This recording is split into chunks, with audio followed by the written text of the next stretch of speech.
as I said, where we left off, you guys were heading down the road towards the flickering lights and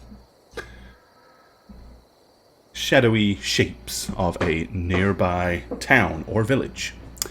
The road seems to lead you all the way up to the western edge of town, through a few houses. As you approach the entryway into the town, however, you guys, let me move the map down so people can see where you are. Notice that slinking out of the shadows and stopping on the road ahead is a pack of 5 large, dark canine shapes. Almost as if they're wanting to bar your entry into the town. Now, that being said, this is not a walled town. It doesn't have a fence. It doesn't have a palisade or anything like that. So nothing says you have to go into town through that particular pathway. But that would be the most obvious way into town. How does Whiskey react to these dogs? He is growling and snarling incessantly at their presence. Okay there, boy. I see him. Kids, I think we maybe want to go around. We got some mean dogs over here, and your brother's a little scared of that one time he got that bite, so we should go around the other way. Yeah, I mean, you could easily make a dash across the open fields to the houses that are over here. There is also a very large house here that's kind of considerably bigger, with more stories than any of the others that you've seen. Is there any sign of life in the town itself? Like, do we see anyone? I mean, you're seeing lights on. I say lights on, flickering firelights and candle lights and lantern lights through shutters and stuff like that. Enough to know that there are some houses, but that is kind of sparse. A lot of the houses do seem to be dark and don't seem to be emitting hardly any light at all, if any. How late is it again? It is dark. You hoofed it to make it here. Yeah, we rested for a little bit too after the rain. So yeah, it's pretty late. Early morning or it's like the early, almost dawn. Yeah. Yeah, okay. Early wee hours. Okay. Well, if you think that's... Suggest we find somewhere to stay. I suppose. I mean, are they being friendly, brother? no, look at them. They're. Well, I mean, Whiskey knows best. He knows when he can see some trouble up ahead, and that's definitely trouble. I mean, what if they're just hungry? We could throw them some of our leftover chicken. What if that just I gets ate into mine, a fervor, so- though? What if they get hungrier? It's just like an appetizer. Yes, just like chum. Yeah, exactly. Like chum. Very good. Well, let's cut across the fields. Over there, Mm-hmm. Okay. Big building. Yeah, so we'll start going that way then. They chase us. Okay, give me a ping in which directions precisely you want to head. Like, show me which buildings you want to, go straight to. Yeah. Kind of here in the center, you said? Okay. Wherever the road kind of breaks. Yeah. All right, you can kind of make your way through these buildings here, past a small well, and slink into town. The wolves make no attempt to follow you. In fact, once you slink in through the side of the buildings, a casual glance behind you will see that the wolves turn and wander back into the darkness, almost as if very purposely they didn't want you going into town that way. Okay. On the road that you're currently situated on, to the south of you, again, is a very large house. One that clearly offers up some level of importance in such a small place. And then the road north kind of heads down to the center of town. Should we look for somewhere to rest? We're all exhausted. Yeah, I think we Usually should. that's the first thing you do, yeah. think maybe Trip, you're pretty good at finding taverns and things like that. Which way do you think would be the best way to find a spot to rest? Townhouses are usually more towards the town center. So towards the town center. Most of the buildings to the left and right of you are plain, simple houses. Let me give you an idea of what the architecture looks like here. He says, hoping he has a picture of the architecture here. Draw it crudely for us. Yeah. I probably have one, but I might not. Let's see. I have an awful lot of things, but I may not. Humble brag. Grab it down to the exact measurements that I you have so many JPEGs, but I have not. so many things. All the things, all the time. A trove of treasures here. PNGs, How could I possibly? D&D. PDFs. Yes, more? Nope, there's no one there. just How about more? PDFs. That's it. EPS. Oh, Okay. PNGs. How about WEBs if he has them like on a website somewhere? Okay, Oh yeah, right, those are the worst. Actually. Those are the worst. Actually, I don't have the handout that I was going to put up. So, what I'll tell you instead is what the houses look like. They are all kind of tall wooden structures. Most of them have multiple floors. Even the smallest, most common ones are usually at least 2 stories. They look very kind of, you know what English Victorian buildings look like? A lot of white wall with visible wooden beams on the outsides as well, sharp pointed roofs. As you wander down the streets, every probably second or third house seems to be void of life. There's no lights from inside. A few of them do have. You can also hear a very faint sobbing somewhere in the distance down the road to the north. The sobbing sounds like a very distraught woman. Well, that's where we're going. We're going north, right? Probably. Yep. To the center? haven't we had enough of distraught women right now? I was going to assume this is some sort of lord's house, and that headed towards the middle would be. Yeah. Okay. You hear that crying? As you get further down the road, it seems to be coming from this building here on the right. There is, uncharacteristically, considering the number of buildings that you've seen so far, one of the windows, right at the very top here, is actually, the shutters are open. You can see flickering light, and you can hear the sobbing is coming from inside that room. Most other buildings have already, at this time of night or this early in the morning, are all firmly shuttered. All the windows have shutters on. The doors are dark and, quiet. You're not seeing any form of open entryway at all. This is the only one that you have seen that seems to be actually offering itself to any level of acceptance to the world outside. Okay, kids, we are not going to investigate to see if there's a monster attacking the crag lady. No, of course not. You know what my dear wife always says is if you see a woman cry, just walk right by. Don't bother them. Don't ask them what's going on. Just mind your goddamn business. And that's what she tells me all the time. Yes.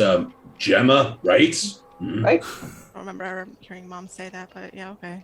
Maybe that was just something she said to me often. But just try not to listen, okay? It's very rude. So just everybody cover your ears as you walk by, so she doesn't. Try not to listen. Try not to listen. Ignore it profusely, children. Very good. There you go. Okay. Okay. Once you're kind of like right level with it, I mean, the sobs are kind of very, very deep and distraught. Like, whoever is... this is not just kind of like casual crying. This is like severe, deep, Like casual mourning crying, type, It doesn't sound like somebody's hurt. It doesn't sound like someone's vaguely upset. It sounds like somebody is totally distraught. And it's like almost every time you once you level with it and you walk by and you think it's about to stop, you'll hear like the... I'm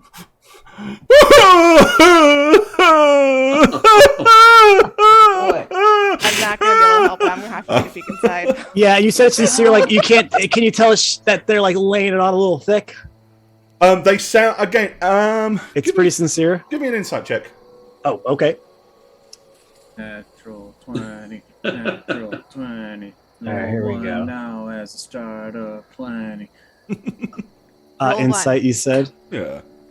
I don't know if he would have much insight on this. Oh, Oh, he gets it. He gets it. He knows when people are laying it on thick. Let's just say that. Yeah. He's sort of an And- he does expert it all in the that. time. This. Either this person is a top-rate actress, or they are in severe distress over something. Okay, I kind of picking up on that, I think I would say, like, it does sound like this person is quite upset. Like, more than just a casual cry. Well, it's not exactly our business either. Yeah, if it's really upset, then that means it's definitely something we want to ignore and not bother her about, right? It's the As middle I'm of the night. saying, as I'm peeking in the window. Well, the Don't- window is, as I said, it's like 2 stories up, so Oh, okay. you can only glance up and hear the sobbing cries. You're not unable to see through the top window.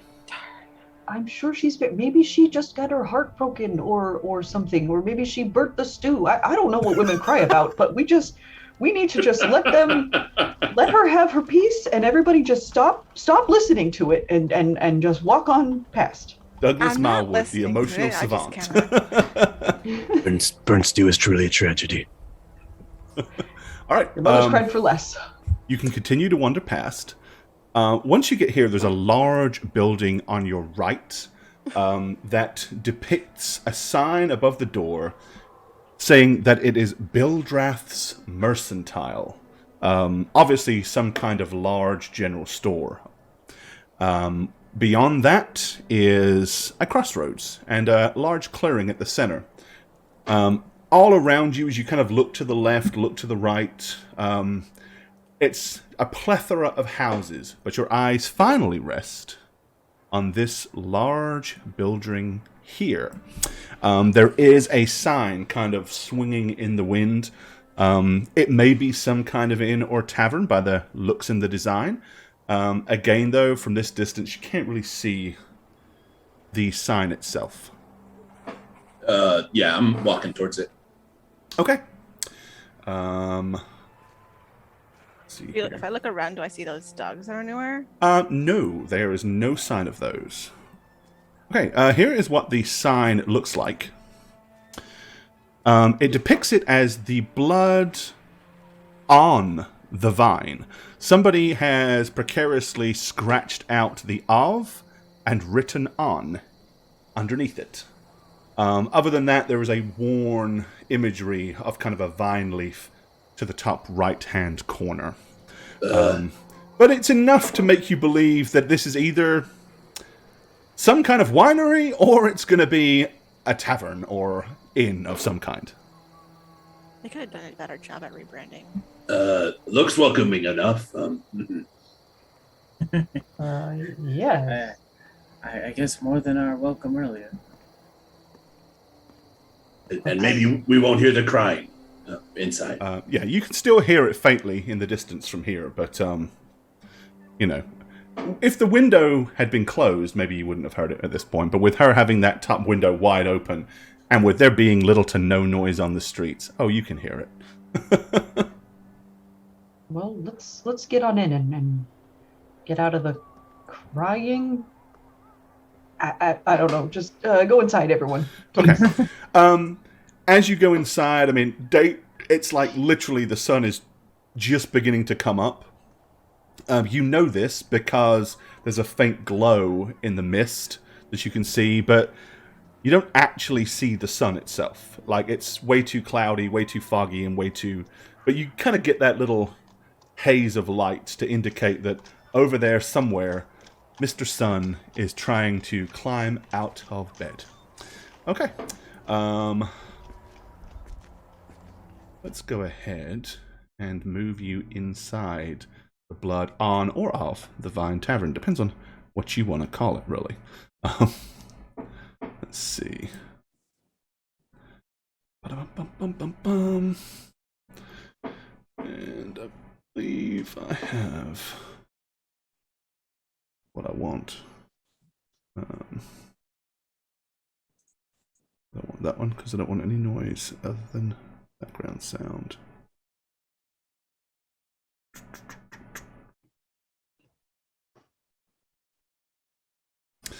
Alrighty, I apologize. Give me just a second here.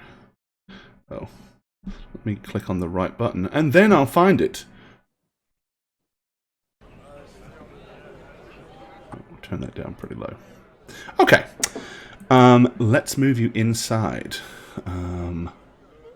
Where are you? Blood in the Vine Tavern.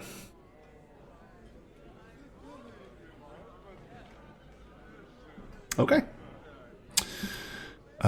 You guys wander in through the main doors. The place is virtually empty, but that's not at all surprising considering the early wee hours of the morning that you've just kind of wandered in. There we are. It's a single, basically, as you kind of like approach it, it's a single tap room. There are a small kind of alleyway down the side of the building that leads to some doors. A kind of a single simple bar with a man standing behind it who is just monotonously polishing glasses and then putting them on the racks behind him. There are a couple of people sitting in front of a low fire, a couple over in the far left corner that are just kind of ominously looking at you with a very drab look. 3 colorful ladies are sitting at a table, all of which are kind of like eyeing you suspiciously. And then a fairly well-dressed middle-aged gentleman sitting by himself to the right. Other than that, this place is fairly... It's intact, but it's somewhat drab. It has no colorful decor. Dimly lit. In fact, the fireplace is really doing the only form of lighting in here. You can see that there are a couple of torch sconces, but they're not even... No one's bothered to light them at this point. The windows are still shuttered. As you walk in, not a one of anybody bids you welcome or says anything to you. They all just stare at you with blank looks on their faces. Except for maybe the 3 women who are looking at you with far more less than a blank stare, and much more of a curious, inquisitive look. To them, I'm just gonna be like, well, "Good evening," and just start working my way to the bar. One of them kind of looks at you and goes, All right. I'm just gonna go straight up to the bar. okay. The barkeep. He just looks at you blankly as you get there and continues to polish his glass. He doesn't welcome you. He doesn't ask you what you want. He just continues to glare in your general direction. Let's see here. This is what he looks like. A rather dour and plain-looking individual. He's just staring straight at you as he continues to polish his glass. Kind of like halfway between Mark Ruffalo and the Hulk. Right. Well, that He's fairly short, somewhat squat. He's altogether, he's kind of like a pudgy little man, to be honest. We're going to be needing, how many beds? 1, 2, 3, 4, 5. 5 beds for the, morning now, I suppose.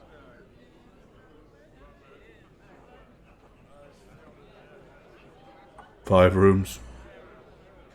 5 beds. I don't know how many beds are to a room. Do you want individual rooms? Or do you want beds with 2 rooms? Or rooms with 2 beds? 2 beds, yes. That would be fine. That'd be a good way to break it up. It matters not. We charge by room. I mean, by bed. Other. Oh, yeah, five beds. That's good. We can share, right? However you'd like to break Octavius it up. isn't Whatever's that much easiest from for that How you. many days? Could we leave it like a open tab sort of situation? So one day then. Let's start with the one, yes. Yeah. Okay. And the rate for that is The money? How much money? yes. How much money? Is it free? No. no, it's not gonna be. Well, I mean, that's a good question, bro. Sometimes it works. Yeah, if you Well, can't get it if you don't ask. If you How don't, if you about don't know a your fair silver price, per bed? That's 5 silver. Yes. Oh, okay. 5 silver, please. I'll hand it over. Okay. I'm like, sounds like a good deal to me. Wow. Okay. Thank you.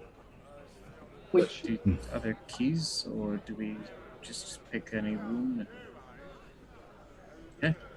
Upstairs, to the right. Either way, no one else stays here. Can we go now? Upstairs. But it's such a lovely establishment. It's very beautiful. Love your selection on your wall. Very diverse. Yeah. do you do breakfast in bed or any Well- kind of room service, perhaps? I don't You want suppose they'd food? be doing that. Wine? That Yeah. would be wonderful. Yes. We don't have much wine. Okay. Oh, Then, But we have some wine. well, that would do nicely. Or ale. do you have a menu or? I think the finery of Wine? would be nice. And he points at bottles of wine. Uh-huh. Then he points at ale. Wine, ale. 2 wines then. We'll do 2 bottles. And- Bottles. Okay, not bottles. Tell you Pitcher? what. Yes, let's do a pitcher. We'll do a pitcher of wine and a pitcher of ale. A pitcher of wine is a silver. Okay. A pitcher of ale is silver. Okay.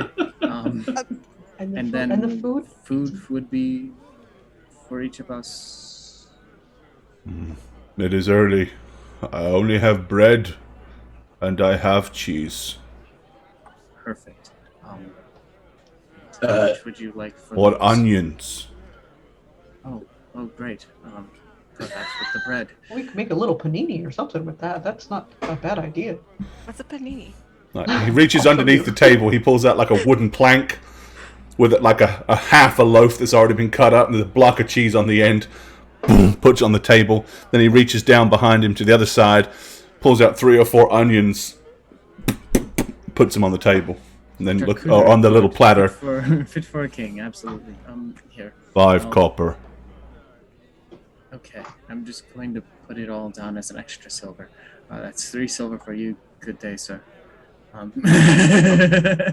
Thank you. And I'm gonna take what I can carry from this and just go over to these rooms because they're here. Okay. Yeah, I mean, there's a couple of rooms here that have this. Yeah, I'll help grab stuff too. Okay. All right. As you do that, the drably dressed individuals on the far end of the room just kind of like casually watch you mull around and do what you're doing. This gentleman here, he's kind of like watching you, but trying not to watch you, but not very well. The 3 ladies, however, have been leaning in very, very closely and whispering in a very, very, very obvious but incredibly low tone to each other as you've been asking your questions and doing whatever. Anyone that wasn't engaged directly in the conversation with the barkeep will have been aware of that. I was kind of engaged, and I tried to listen in on what they were saying. If you want to try to listen, I will let you, but you are going to need to do very well on a perception check. These people are very used to whispering and keeping quiet and don't altogether necessarily use the common tongue in such a way that everybody else would either. Horrible. Nah. I said No. You might have picked out the odd word, like strangers, visitors.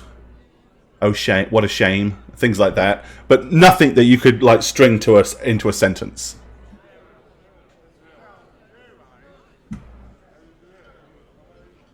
Okay. I'm going to ask for a glass, like because we have pictures. Like ask for glasses. So we could... Okay, as an afterthought, he's like,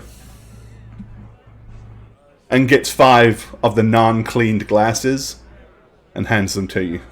Slides them along the bottom of the bar. I'm going to disperse the glasses, hold one for myself, pour some ale in it. Okay.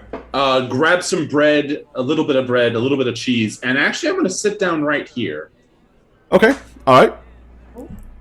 You sit down in the old wooden chair, and it kind of creaks a little under your large girth. All right. So Trip and Gemma have made their way into one room. Octavius, you gonna come with me, bud, and get some rest? I think he's gonna kind of look back and forth between his uncle and father. Just say, I'm not quite tired, not quite ready to retire to the bed. You say that, but you're going to be real cranky tomorrow if you don't get your sleep. You need your 8 hours. What are you talking about? I'm never cranky. We've talked maybe about tomorrow would be this. later today.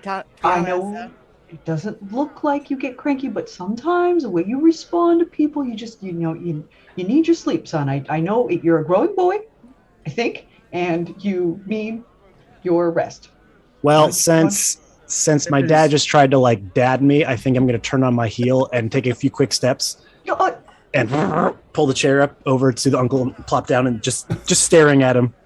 Okay. Hey, For like a solid minute, I'm just going to be staring back at Octavius, kind of like, what? You're not Trip. What are you doing here? Like, I'm not tired. I'm going to kind of... Did you take the pitcher of ale to your table with the glass, or did you just I just poured for myself. Okay. Right. I wasn't expecting Octavius to be with me. I was just taking. I think I have a pitcher of wine and a thing of bread and cheese with me in the room. So after Octavius says I'm not tired, I'm going to take a drink of the ale a little bit, and I'm going to slide it across the table to Octavius. Octavius will pick it up, and as soon as it gets up to his nose, the smell is just absolutely putrid. So he does not have a taste for alcohol this early in life, but he's still going to steel himself and take the tiniest little sip, but really inhale so it sounds like a lot of like bubbling. Holding the tiny wine glass with his big hands. Like really making a meal out of the sip, so it sounds like he's taking a big gulp, and then make a. That's good stuff. Or you can do what I did to my dad when I was younger and just dump it out. Yeah. What is Douglas doing? I'm going to come over, since he kind of like ditched me a little bit, I'm kind of steel myself to, like recover from that and come kind of lounge in the doorway and be like, okay, so you kids all settled in here? It looks like a good room. You're gonna see Trip like using his little hunter's axe to like cut little slices of cheese off. I'm holding out my hand while going through that yellow book. And like I'll just occasionally put some on, like a piece of bread and just put it in that open hand and just keep going. Hey, it seems like you guys are all set in here and having a good time. Just if you want, I could hang out with you guys maybe a little bit before you're ready for bed. Or Did you happen to grab an onion? What you were talking about earlier sounded actually pretty good. Oh yeah, I have the onions right here. I'm gonna take it and then just like not giving a shit about this place because no one does. I'm just gonna use the hand axe on top of the dresser and just chop the onion. Prying the axe out of the surface. Love it. And, okay. I'm gonna go ahead and just like make him like a little sandwich and just be like, here, Dad, you did good. Cheese and onion sandwich, delicious. Oh, thank you. That's what we got. I'd much prefer mine caramelized, but I don't think we have that option here. I mean, if you hold it over the candle, you get a bonus flavor there. Little smoky wax flavor. Classic. So, you two gonna share a room, or maybe one of you wanna come Are you lonely, Dad? I just want to make sure you're safe. I'm gonna pat the bed next to me and just like, Dad, just come in. Oh, thank you. Okay. Like Dad's scared. Okay. Whiskey's gonna come follow too and just hop on. Plop down on the floor. All right. So in the main bar, Octavius and Uncle Seth. Other than sip on ale, is there anything in particular you want to do, or? Well, I'm gonna eat kind of quietly for a little bit. Obviously, some of the food on the table is for Octavius too. Like, I'm not hoarding it just myself. And after a while, looking around very briefly, I'm going to lean in close, not in a very low tone. I'm going to say, I don't know where we are, but we are not where we thought we were. Okay. Upon saying that, this gentleman gets up, and he strolls across the table towards you. Seth, you'll hear footsteps, primarily because there are no other footsteps, right? So, in a normal tavern, hearing people move around, sure. But this hasn't happened yet. So, you'll hear the footsteps. And Octavius, you will be able to see this gentleman get up.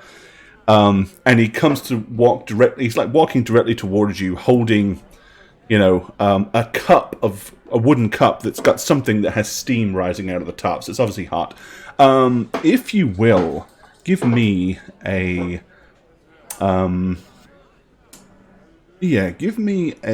insight roll as he walks towards you. Hey, he's holding a knife. Okay. As he gets level with the table with the three women, you see him very casually kind of like cut his eyes almost with contempt as he like just casually continues to walk past him. He doesn't stop. It's a very kind of subtle and keeps moving, but enough for you to see it. Okay. What does this individual look like, you ask? Well, I'll show you, shall I? Let's see if I can find him. Shall I show you? I shall. Okay, it's this individual right here. He's got kind of like, fairly long kind of locks of hair. He's wearing a very nicely fitted leather tunic. He walks over and places one hand on the back of the chair. And then, pulling it slightly aside, kind of looks at you almost for some kind of approval. He's probably looking at Seth just because. Yeah, not me. Seth's the adult at the table. Yeah, I'm just gonna kind of like dismissively gesture for him to sit. All right. He sits down and he puts the pungently smelling liquid that still has the steam coming off on the table in front of him. And he says, "You are in the village of Barovia. That is where you are." No offense, but I've never heard of Barovia. That is very unfortunate for you, because apparently Barovia has heard of you. What? I am Ismark. Seth, nice to meet you. Okay, he extends his hand out to shake it. He said, I shake it firmly, hoping that it's not just like a limp wrist in my hand, Okay, he says, Ismark Kolyanovich. And then from this table, you hear a female cough go, "Bless her!" And he kind of like, again, his eyes cut in that direction, but he doesn't turn his head. He doesn't allow them to see that it fazed him in any way. I'm afraid that you have chosen a very bad time to come and visit us. My father was the burgomaster. I suppose that duty is now mine. Therefore, as visitors, I suppose it falls on me to offer you welcome such as it is. And quite the welcome we had, You do know there are wolves outside your Wolves and place. far worse. True, but these were right outside on the way in. You are lucky that you made it here in one piece, traveling at night such as you did. You must not do this. Not unless you have no choice. We didn't. After what we've endured, right, Octavius, the man. You clearly are travelers from some distance. How did you find your way in? Where did you come from? We hail from, I guess, Arconis. We left Saruborn, which is between Corthan and Candlewind. I see. Yeah. Does that mean anything to you? Not in the least. But how did we get here then? Because we were walking and there was weird fog and mist, and then we were by this messed up house. There were dead things, ghosts. How you got in is not important. It matters to us because we don't belong here. We want to leave. The sad truth is, there is no leaving. So you may as well get used to the fact that you are now permanent residents of Barovia. Find yourself a house here in town, make yourselves at home, set up shop, live, survive. Yeah, that's impossible. There's always a way out. Of anywhere. I've been in many places where I didn't think I had an exit, You can But I leave the managed. village, and you can travel the most dangerous countrysides. There are other towns, other places, but you will not leave the mists. He will not allow it. Who, you? Me. Believe me, if I could leave, I would have been long gone. I would take my sister and flee this horrific place of depression. No, there is no leaving.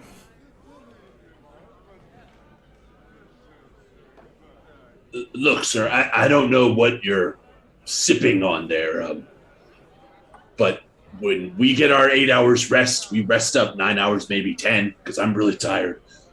We're going to go in a direction, and we're going to keep going that direction until we get out of here and back home. Yeah, that's the plan as far as I see it. So thank you for whatever you're telling me. You would need... Do you have food, supplies for your journey? Weapons to keep you safe on the roads? I don't need weapons. I have my fists. Thank you. You excuse me. I do not mean to mock you, but the things that you will face, you will need far more than your bare hands to deal with.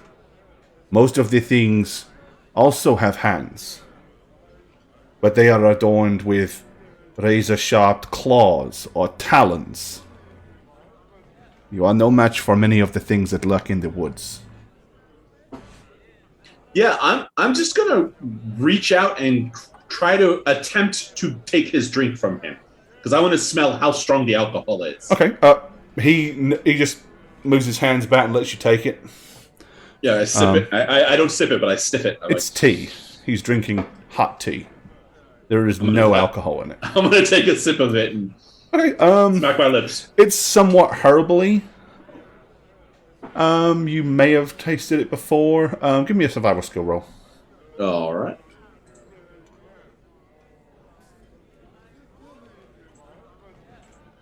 Not very good.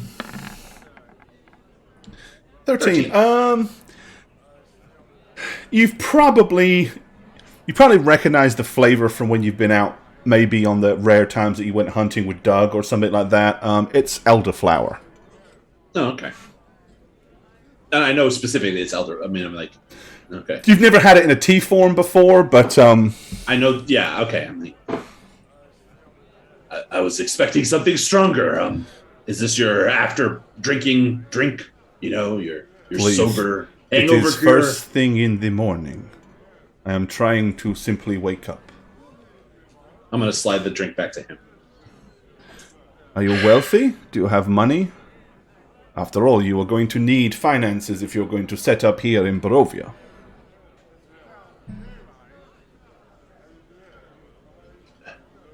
I'm not going to answer any more of your questions. Sir, I apologize. Apparently you do not know to whom you speak. We have just finished vanquishing a bone monster of sorts, and we did it, well, quite handily, if I do say so myself. So these clawed-handed monsters you speak do not strike any sort of fear into us. Your silly games will not work. We plan to leave this town in the morning, thank you. And in which direction do you plan to travel? Out. I slap Octavius on the shoulder, kind of like a proud parent, like out. Perhaps Yes. you wish to try to go back the way you came, or Probably. a different direction. Although you have probably already tried to go back that way and found you could not leave. Well, weather did not permit, but we are waiting for that to clear, and as soon as it does, we will be on our way. I see.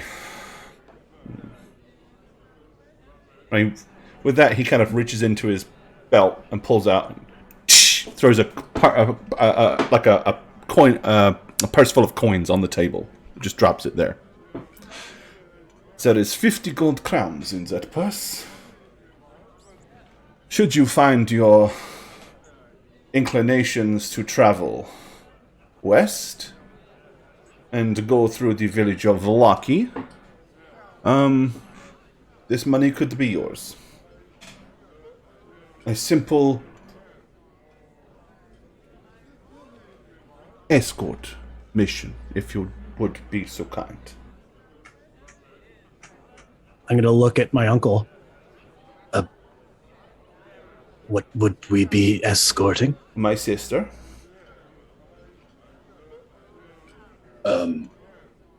Why? Perhaps we should talk more at my home. And with that, again, he kind of, his eyes cut at the table. And at this point, you're all aware that all three women are kind of like leaning in your direction, eavesdropping the conversation. He says, if you leave the tavern and head directly south, you will find my home at the far end of the road. Oh, that's the crying lady. The crying lady. We I passed know. her. There is many people upset, many people depressed, and many people with much to mourn here in the village of Barovia. It could have been one of many. But Okay. it is a large house at the end of the street. If in doubt, should you see anybody willing to talk to you, let them know you are looking for the burgomaster.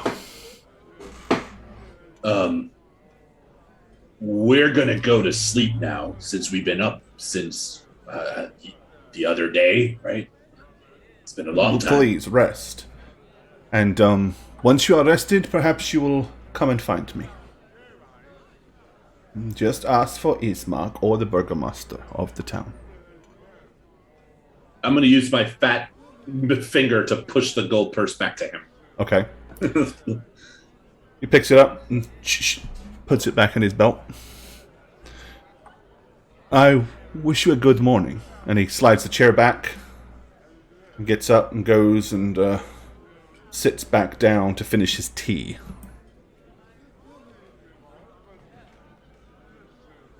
Pretty immediately, I'm gonna take any leftover food and my drink, and I'm gonna stand up. Probably the chair's gonna fall behind me because my fat ass hit it. No one cares. Okay, I'll straighten it up, look at Octavius, and say, "We need to talk to your dad."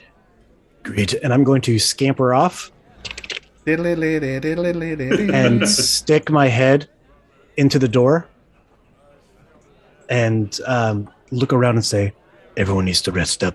We have an important mission we need to handle in the morning. Stay home. Oh, Nighty-night. Oh, he's excited for bed, everyone. I'm love going to slink out of the room. Love when he gets creative like that. It's really great.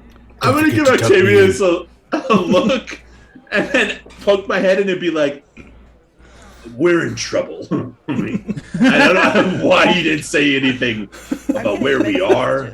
No, we're not. There's no trouble at all. It's an easy mission, I believe. I'm going to poke. My head is like in between him and the door in his head. Okay. I think I'm getting a little confused here. Can we just slow down? What's going on? We're not home.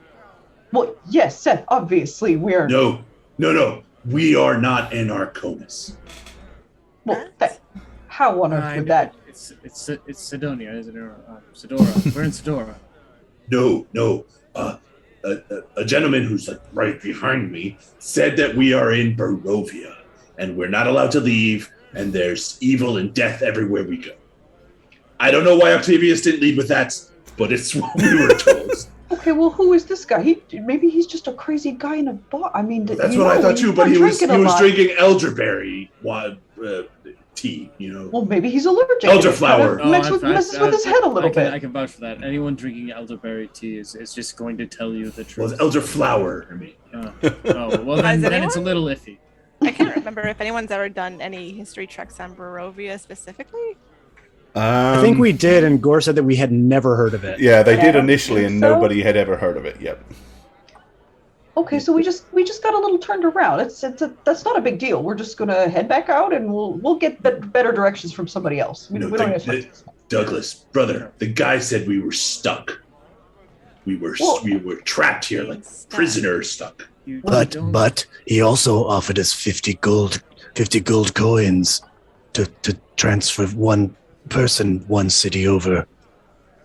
That's a lot. Okay, well, I don't know if I want to take money from a crazy person who says we're stuck in a weird town, so... 50 gold crowns, though? That's a lot of money. I mean, yes, but we've already gotten so much. We're just trying to get home, everyone. Remember, we're not trying to stay here to help more people. I appreciate the effort, but we got to get out of here. But the mission... Okay, I know. But I know you're excited, and it sounds really exciting. But we just got a big dose of excitement. Remember, just a little bit ago, and it was pretty scary. And so now I thirst for more. Maybe we should all rest on this. Octavius really needs a nap. Yes, Gemma's right. He is getting to the point where he's going to. He's getting ramped up. He's becoming hyper-manic now. It's just yes. This is what happens when he doesn't get his naps. I tell you guys. What happens when he skips his meds? We gotta get him to bed at a reasonable hour. He starts getting all wound up. I'm just thinking of the opportunity for this family to do something simple to make 50 gold crowns for nothing. I appreciate that, son. Your entrepreneurial ship is coming in, and I'm very proud of you. But why don't we let the big kids talk about it for a little bit? Me and Seth maybe, and why don't you get to bed, huh? The big kids. Get some rest, and then we'll discuss this mission. Is this like a kid's bedroom and the grown-up's bedroom? You want to discuss this mission without maybe the most knowledgeable of this area and what perhaps could be going on here. I understand. Okay, good night. I bid you all adieu. I'm going to slink out of the room again. See, now he's pouting, and I just hate when I do that to him. Very much at first it's hypermania, and then it's like a slide into grumpiness, and I try so hard to be firm with him, but sometimes Octavius, as soon as you're facing that way, this woman sitting at one of the tables, she's like going to you like this. I'm going to look towards the door, and after just being shooed out by my family, I'm going to again scamper over. Okay. Left in a huff. So yeah, she's like, as you get closer, she's going, little boy, come here, little boy. Can I assist you?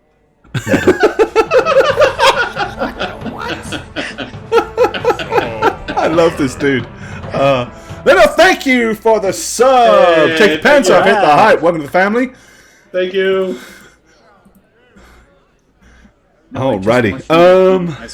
Let me show you what these three ladies look like. Okay. Let's see. This is the one that just beckoned you over. Okay. Oh boy. And then she is with her other two sisters. See if I can layer these a little better for you. You can see all three. See all three of these fine ladies. Yeah, they're very attractive. But I don't think Octavius would have any like appreciation of that whatsoever. Yeah, you're a small child. It's lost on him. Yeah. Okay. Anyway, she looks down at you, and she kind of like does so as if you are a small child, probably thinking you're younger than you really are. She puts her hands on her lap and she goes, "Little boy, my name is Sorvia. Are you hungry, little boy?" No, I just ate some scraps from my uncle's plate. I'm fine. No. We can't have you eating scraps or you'll never grow big and strong. In which case, then the middle one kind of like leans in and reaches over with her hand. She goes, "He clearly is a gentleman." She says, "I am Mirabelle." And she holds her hand out like this for you to kiss her, like for you to kiss it. I'm not gonna know to do that, so I'm just gonna like kind of take it and shake it up and down like that. Like, okay. With that, the last one, she goes, "Oh, he is so spirited, this one. I am Alenka." She goes, "Hello. Would you like to earn a shiny gold shilling, little boy?" Make it 10 and we have a deal." Okay, once again, she looks and she laughs. She goes, she pulls out a gold coin and flicks it to you. I'll catch it. Okay. Give me a perception check. Okay. Okay.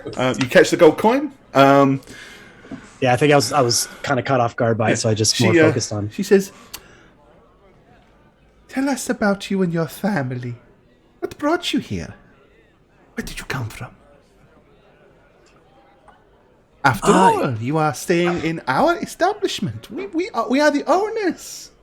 This is our fine establishment, and if you and your family are in need, we are very fond of helping strangers." My family is in need of a better wine selection, to be honest. You know, Barovia is known for its quality. We have a vineyard here known as the Wizard of Wines. But so recently, the wine shipments have not been getting through. We are down to maybe but half a dozen bottles. That sounds pretty on the nose for a wine establishment. Is that like your used horse and buggy? Like he gets on the, he's like, I'm the wizard of wine. Come on down to my vineyard, right? No, like one of those guys. It is the name of the vineyard. Oh. With that, the middle one, Mirabelle, gets up, goes behind the bar, finds an empty bottle, brings it back, and like plops it down on the table for you to look at the label. And it's basically, it says the Wizard of Wines, and it does have like a little wizard's hat on it. And the little tagline reads, "Wine so fine, it's almost magical."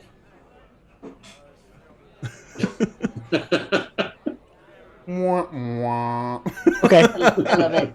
Okay. We are originally from Akonis, right? That's where we're from? Originally? Yeah, okay. And we, it's a long story, but we were traveling. One thing led to another. Bad weather, house ghosts, and now here. Oh.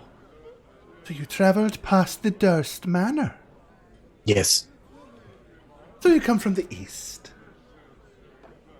Never treaded wheat. Yes, east. And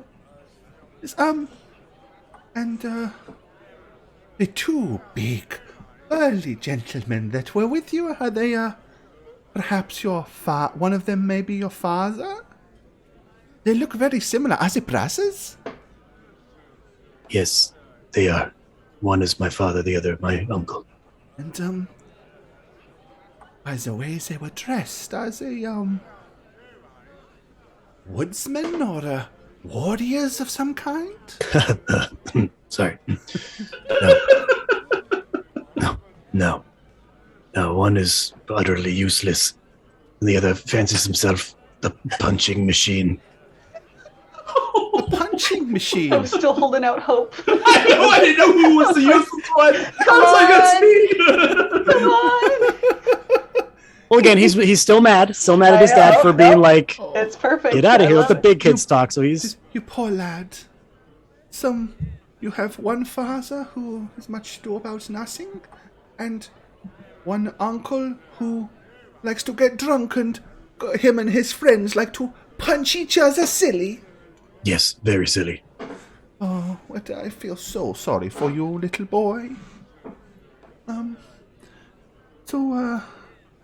The man that came and sat next to you, Ismark the Lesser, The he lesser. seemed- his father was the burgomaster. Yes. He is nothing but a walking in the shadows of a great man.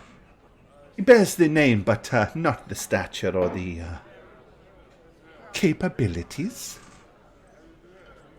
So, but he seemed most interested in you and your friends. What intrigued him so? Well, Are you sure you're not hungry?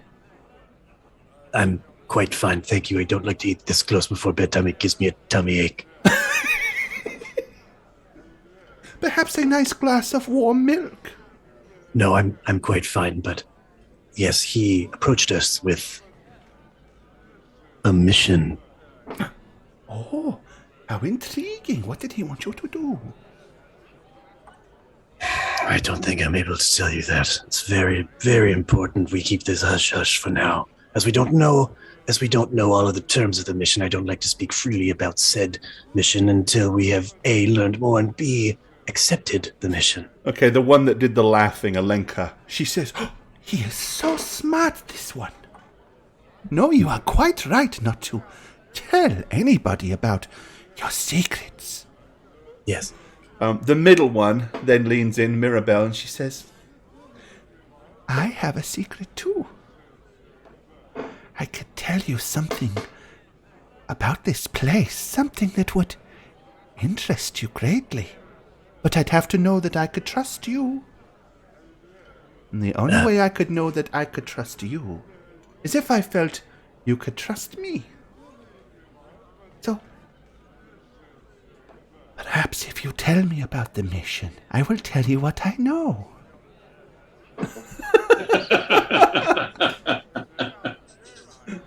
Oh. What will he do?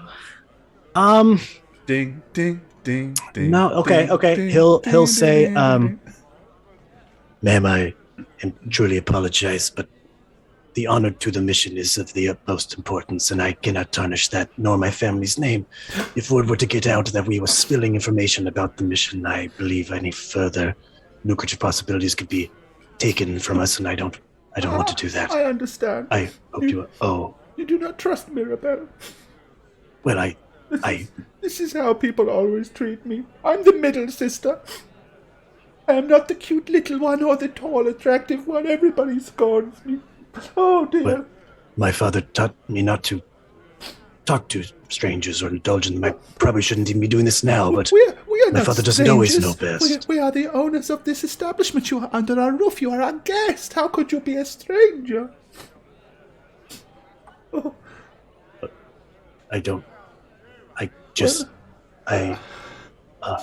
Maybe when you wake up in the morning, you'll realize after a good night's sleep that you could trust me. Perhaps. There, sister. He doesn't understand how much he's hurt your feelings. As a middle child, this is all bullshit. I did not mean any disrespect. I hope you can understand that we can't be divulgent of all information of people we just meet. No, I understand. Mirabelle is just... She wears her feelings on her sleeve, and she has so been looking for a friend. Especially some young, handsome, and smart and capable young boy such as yourself. Octavius is going to very much turn beet red in his Because little it's- halfling It's face. true. I only wish I had a son like you. Oof. You are clearly the smartest and the most capable of all your family. Oh, It was obvious my to God. us as you first walked in. Oh, so obvious. Yeah, that's exactly what she's saying. I know, it's so fucked up. I Oh love my it. goodness. Oh, It was obvious to us that the two grown-ups didn't appreciate you like they should. I saw the way that your uncle dismissed you as you sat there next to him. He didn't even introduce you, did he, to the man that come and sat next to you? Or he introduced himself, and the man introduced him, but nobody introduced you. What is your name? We have introduced ourselves, of course. You have, where are my manners? I apologize. My name is Octavius Excellente, at your service. Such a strong name. Isn't it, sister? Oh, I have not heard a name of such strength in some time. Excellente. It has the sound of greatness about it. This is true. Perhaps you could do this mission without your family. I'm sure you are more than capable. Well, they seemed hesitant to take the mission where I thought it was not only A, lucrative, but B, simple. I can tell you this much. It is an escort mission. Oh, I can say no more. I see. Sophia, I have an idea. And Sophia goes, I think I know where you're going with this, sister. She says, you know what would make them appreciate you even more? If you were able to find out something so important that they would never be able to discover. For example, like dear Sister Mirabelle's secret. She says, yes, after all, you did tell us at least some of your secret. I suppose I should tell you some of mine. I believe that is fair. He says, the lands of Barovia are cursed. We are surrounded by a dark and evil mist that will allow people to enter in, but will not allow you to leave. If you try, the mist will choke you like a poison, and eventually it will kill you. You and your family must not try to leave. He will not permit it. Sister, shh, you have said enough. We agreed half of the secret. Oh, quite right. Well, the I can burger say- man said something I can about say he as no well. more. I see. Well, ladies, with that I bid you adieu. I do hope our paths cross again. You have been lovely this evening. Well, rest well, young. Excellent. Yes. If I was just a few years younger. oh, Jesus. God. You ladies as well. And then they scamper and run off back and sort of hide like behind my uncle a little bit, almost like sheepishly, so they don't see me. I imagine by this time I would have gone to bed, actually. Okay. Oh, I okay, would have gone okay. to my room. Then I would have run into the room as well. In my room. I just imagine him scampering off like, ah! Kinda. So, He trips a little bit, you know, and runs off.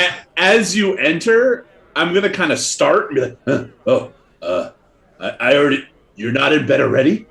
I'm right over the top of you. Yeah, I'm going to look at you and be like, Do not worry, Uncle. All things are fine and shall be peeled in the morn. Good evening, good night, good rest. Fucking kid. Goodbye. And then Okay. hop into bed with a flourish. Alrighty. Is that what everybody's doing at this point? You're all just trying to get a Yeah, good rest? try to Yeah. sleep finally. Okay. I'm gonna kind of see that all the beds are taken and be like, oh, Okay, well, I guess I'll just good night. I'm kind of try to go for a hug. No, we paid awkwardly. for 5 beds. No, I know, but I have to go find my room. He'd have to go up. He'll have to go upstairs and get a room all by Take a himself, dog with away you. from the So kids. I'm gonna try to good night, Trip. Just get some good rest there, bud. And you might want to go apologize to Octavius. don't worry. I'm gonna go tuck him in. I'll make sure everything's good. Don't do that. He'll hate that. Okay, well, a big boy tuck. You know the kind. You remember. A big boy tuck. No. Yeah, You know the real, kind. real casual. I know you want. Don't worry. I got. No, see. Right there, buddy. You want this to be this way, but he's not there for it. You need to meet him where he is. I know, And but right he still now, needs his. He day. knows how much you don't respect him as an adult man because, well, he's known. But like, he needs to feel respected right now as he's growing. Okay, you're right. You're right. I watched him die today. Yeah. Whiskey just Miraculously, he jumped worked up his way out. on the little bedside table that's right in front of the window. The shutters are there, but Whiskey's like suddenly gets up and runs and puts his top paws on top of the thing, and he's like Hold on. Let's see what. sniffing what's at the got window, here. like the shutters. What you got there, boy? I'm just gonna grab the food off the table, assuming that's what he was going for. Nope, I'm gonna he try to didn't look touch out the and food. see. It was more like he was aware of something outside that startled him. Okay, gonna peek out there.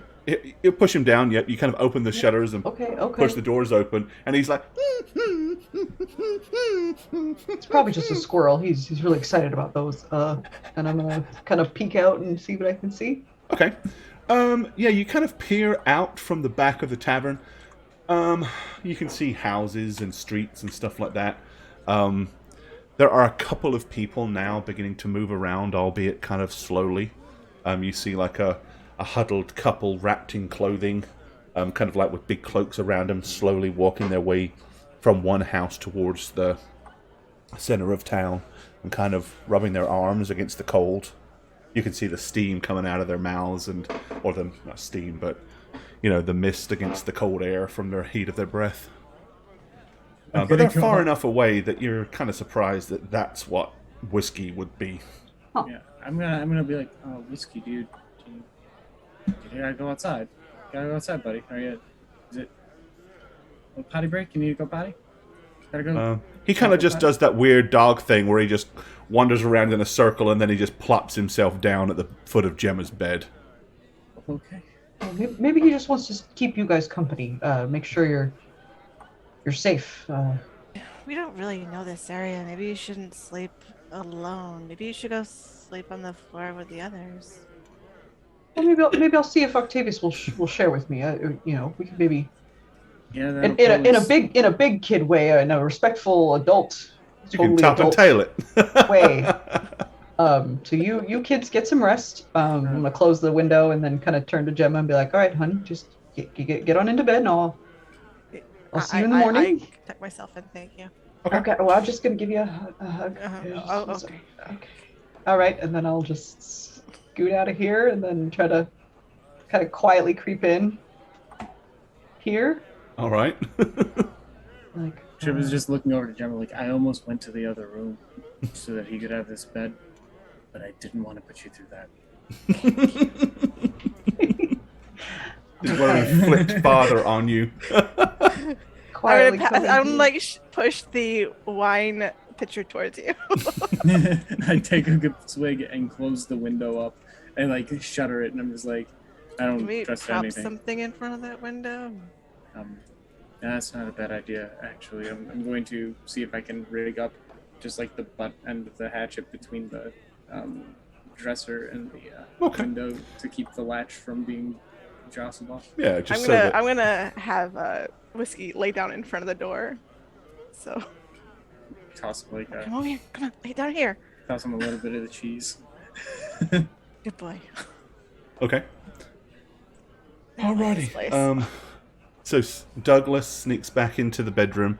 Probably by now Seth is snoring loudly, I guess. I don't know.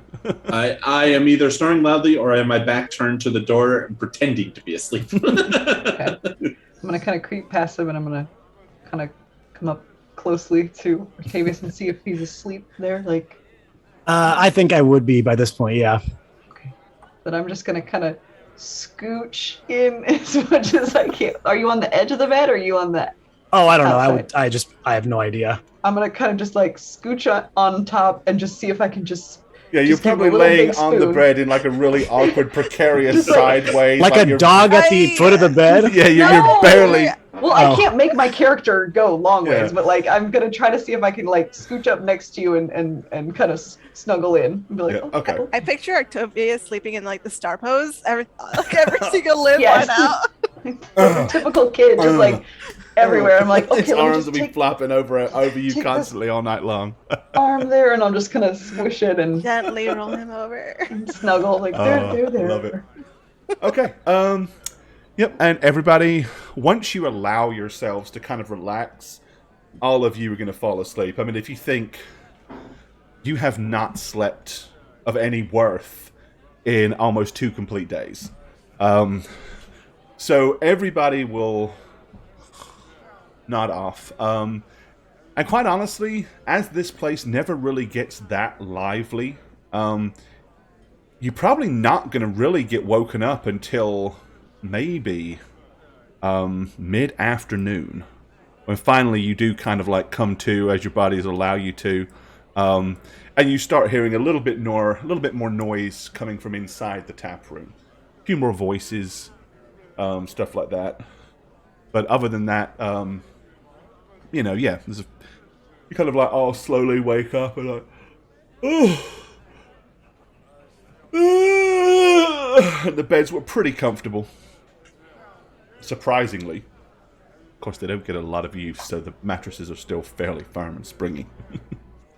So depressing.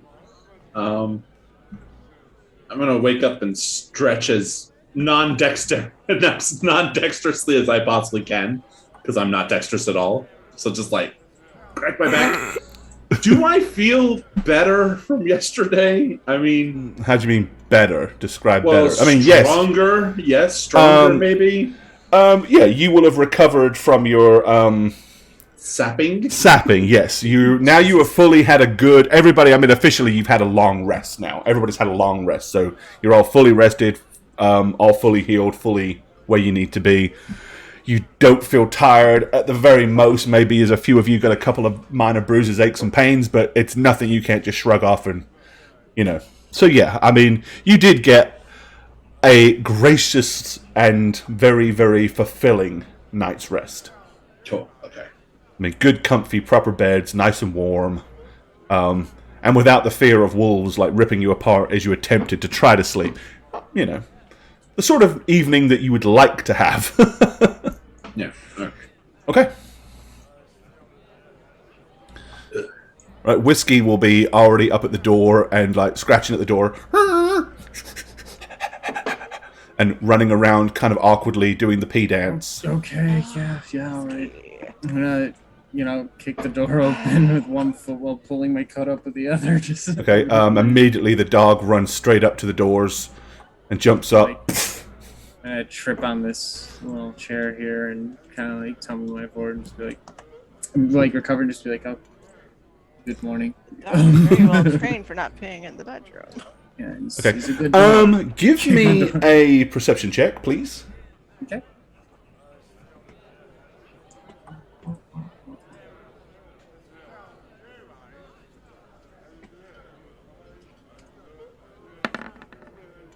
Okay.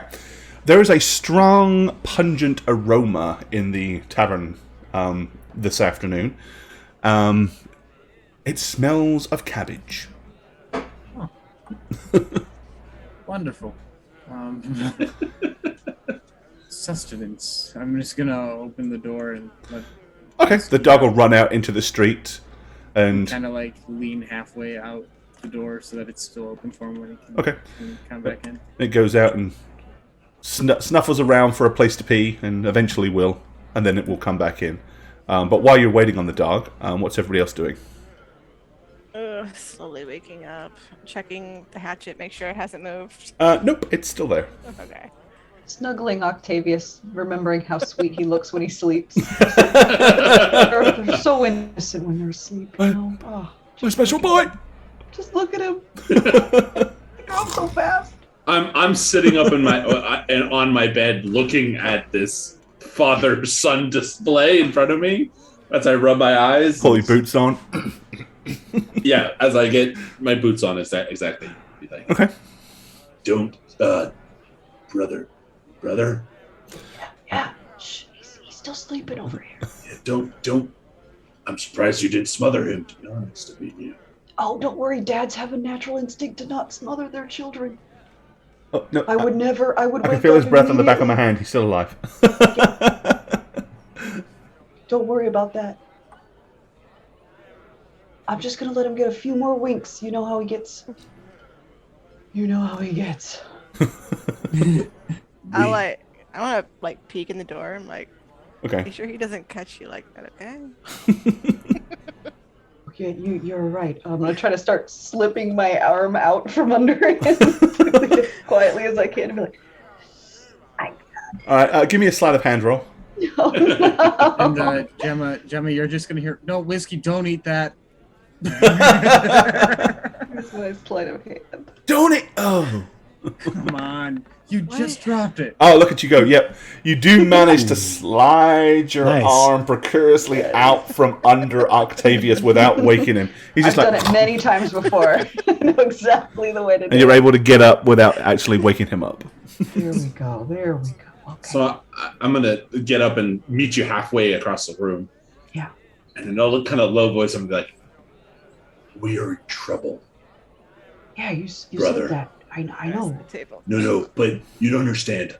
I've been in countless taverns all over Arconis, be it to fight, to spar, to drink, sometimes with Trip. You know, the atmosphere in this tavern, even in the early morning. I mean, granted, it was early morning. It's not like anything I've ever encountered at that time in a place like this. Well, what do you mean? We're surrounded by people we can't trust. Okay, well, that's a little pessimistic. I think we could just give people the benefit of the doubt. They probably don't get a lot of service here, like you said. He doesn't get a lot of customers, so they just don't know as well how to. Dougie, it's just a gut feeling I have that no one is going to be our friend in this, wherever we are. Okay, well let's get out of here then. We'll just gotta ask a few people for directions at least. I mean, how else are we gonna get out? We gotta find that guy who tried to help us and see if he can get us out of here. He seemed like a nice guy, the one who left us that basket. Maybe we can ask. The mist is poison. You're gonna look back and Octavius is sitting straight up in bed. Oh, there you are. Did Um, you get some good sleep? The mist is poison. Okay. You wanna? but that's not possible. No, that's impossible. I have it on very. Oh, look at that big stretch. Oh. An authority that the mist is poison. Okay. Last night, while you all were chitter-chattering about who knows what I was doing, I was actually gathering information what could help us get this mission accomplished. The escort. Yes, I had a parlay with the proprietors of this establishment. Did you now? And Parlay. Seth, you'll hurt yourself. Remember? Yeah, Go to work. I don't know that word. Are you sure maybe you weren't just having one of those little nightmares we've talked about before? It was nothing of a nightmare. These You three, were kind of. may I say, they were quite stricken with me as well. Oh, okay. So it's one of those kinds of dreams we've talked about before. Okay. You've gotten to that age now, son. It's time I'm to gonna have lean the in talk. close, and I'm gonna lean in close and be like, "Is he that old already?" He's getting close. I'm not exactly sure how halflings work, but I think he's getting. Check the up bed, there. see if it's damp. Anyway, What? Octavius, I think Isn't he maybe you were just. 13? Yeah, he's getting there. I think maybe you just were having one of those really fun dreams we talked about, and that's totally normal. It's totally okay. it's important to know when you're awake that that's not real. And then, No, I was quite Oh, lucid, Father. I was not dreaming. okay, that's fine. Do you not remember the three women that were sitting at the table, Uncle, across from us? I mean, I'm sure there's some women there, and you probably saw them and thought about them, and that also is very natural. Uncle, do you not remember them? Can you help me out here?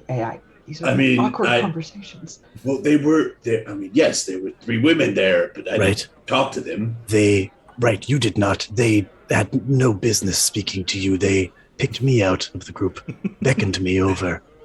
Once you had all banished me from the room. So I'm going to kind of move Douglas aside a little bit and look at Octavius kind of seriously and be like, are you telling me that 3 women who were stricken with you and not me? So they said, yes. They were quite complimentary of me, I will say. And they wanted to talk to you, but not me. Correct. They specifically beckoned me over. They beckoned. How? They went like this. Oh boy! Did you float like a little cartoon like this? Did you kind of go like this on the path when they did that too? What, float? They did not cast any sort of spell on me. No. Trip. Okay, you went outside. Was there a reason you went did. outside, or are you just waiting on the dog? Well, the dog's eating his own shit, so I gotta get him off that. Oh no, not one of those dogs. And like, he usually doesn't do that, so like, he must be pretty stressed. So yeah, I just wanted to make sure he didn't keep doing that. In that case, then, eventually, after he has consumed whatever feces he's decided to consume, he'll come back with bated breath and back into the room. Look me in the face. Oh, shit. Get out of here. He'll come listen. Basically, he'll come and bounce in here, and probably just jump up on the bed and sit there. Can I get ourselves some food for breakfast at that point, or lunch, seen technically? Gemma, Yeah, I mean, you can wander into the tavern area and see what's available. Yeah, at that point, I'd probably have seen Gemma, and I'll knock on the door a little bit as whiskey's running in, and just be like, "I believe that lunch is Okay. I'm already at the so tavern. Gemma, you're at the table, food. and then you kind of go up to the bar. There's a couple of locals that are both kind of standing there. They just look at you. Everyone's taking freaking forever, so I'm like, I just get food myself. And get forever. And go back to the room again. Yeah, that's what Jayne would do. The barkeep still standing there, yet still polishing glasses. 5 of whatever you have to eat. Right, he turns around, wanders into the kitchen, comes out with a big bowl under one arm with a big ladle in it and a pile of 5 wooden bowls. He goes over to the table, he pops the 5 wooden bowls down with the ladle, he goes, and 5 portions of some thinly liquidy soup with bits of floating cabbage in it are delivered into the bowls. Yes, that is what you can smell. Cabbage soup is the fare of the day. I will be farting all day. It's fine. If you could imagine taking water, putting cabbage leaves in the water, cooking them until they're virtually translucent, and then probably putting way too much pepper in them just to get it to taste of something. That's what you've got. Like pepper. Yeah, that's what you've got. I'll slowly hand them 5 more silver. Takes the 5 silver. And then as an afterthought, he That's wanders over, reaches underneath the table, pulls another wooden slab with a whole loaf of bread on it, casually slops it onto the table, and without a word just walks back behind the bar, picks up a glass, and starts cleaning it. So after Thank you.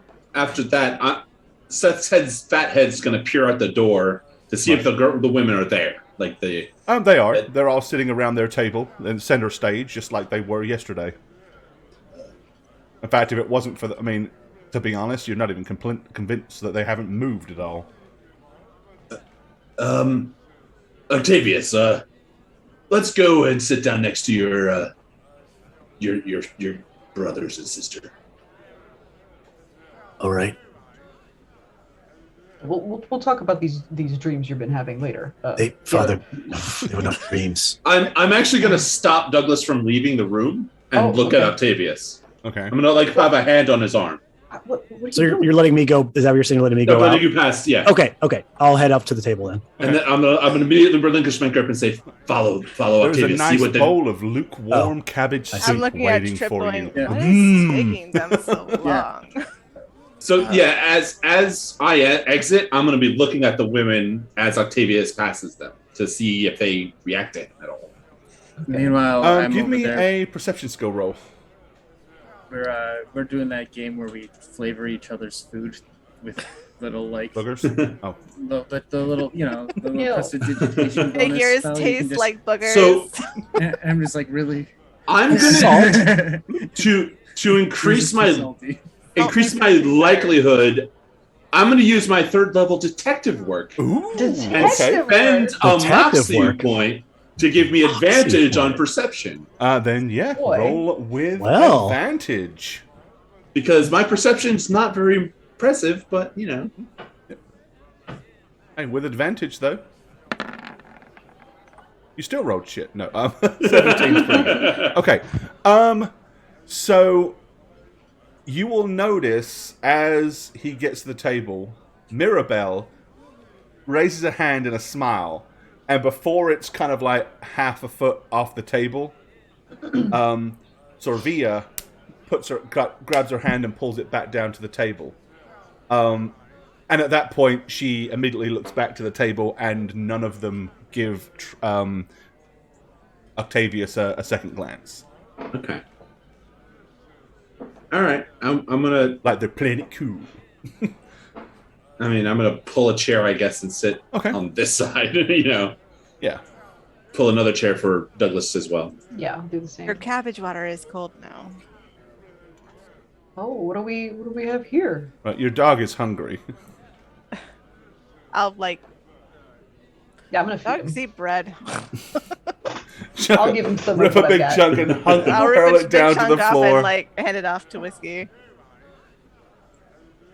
Oh, he's just Dip it in the hacking on the cabbage bone. soup and like hand it back to Whiskey. Okay. Yeah, he'll start by licking the soup part, and then once eventually there's nothing left, he'll finish off by actually chewing up and swallowing the bread rather rapidly. Okay. Yeah, so cabbage soup. Yum. Yum. No, mine tastes pretty good. Does flight magic. But Gotta crust some garlic in mine. I'm guzzling it down. made it I French love by it. tipping in the Cabbage is wine. my favorite. Oh, this is Yeah. good. So good, guys. Yeah, I'm eating it like almost as Drinking it. as drinking yeah, I it, mean, when I say that there's pieces of cabbage floating in it, again, it's very small, translucent. It's cabbage broth with bits in, is what you're drinking. It's not going to fill you up by any means. The bread, on the other hand, Fine. that's a little better. But even the bread here, it's very kind of very sour and bland, and clearly it's hard baked. I mean, it's fairly tough stuff. It's hearty, but Let it soak in the soup. yeah. It's great for that. It's great if you soak it in the soup. Could Okay. use more pepper. You have breakfast of sorts. Lunch. no lunch. Or lunch. I'm gonna You have I'm a gonna look at the lovely table. brunch. I'm gonna look at the table and be like, let's go outside Cabbage brunch. now. Cabbage brunch. My Um, cabbage. I'm basically gonna say to everyone, let's leave now, please. Okay. Well, sure. Well, I was gonna get some seconds, so this was really good. You are really easily impressed, Father. I just, it's a nice light start to your day. You don't want to get too weighed down before we get on the road. Can we please go outside, brother? Oh, all right, sure. And put my stuff down. And follow out, I guess. Come on, everyone. Come on, Whiskey. Okay. Right, let me go ahead and I'll move you all off this map temporarily.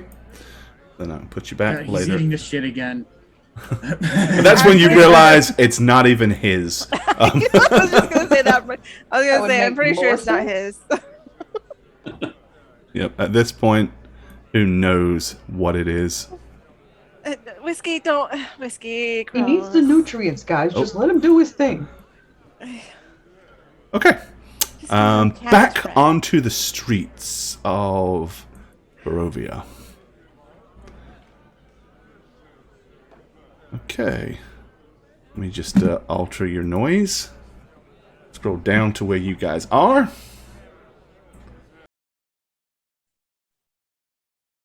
All right.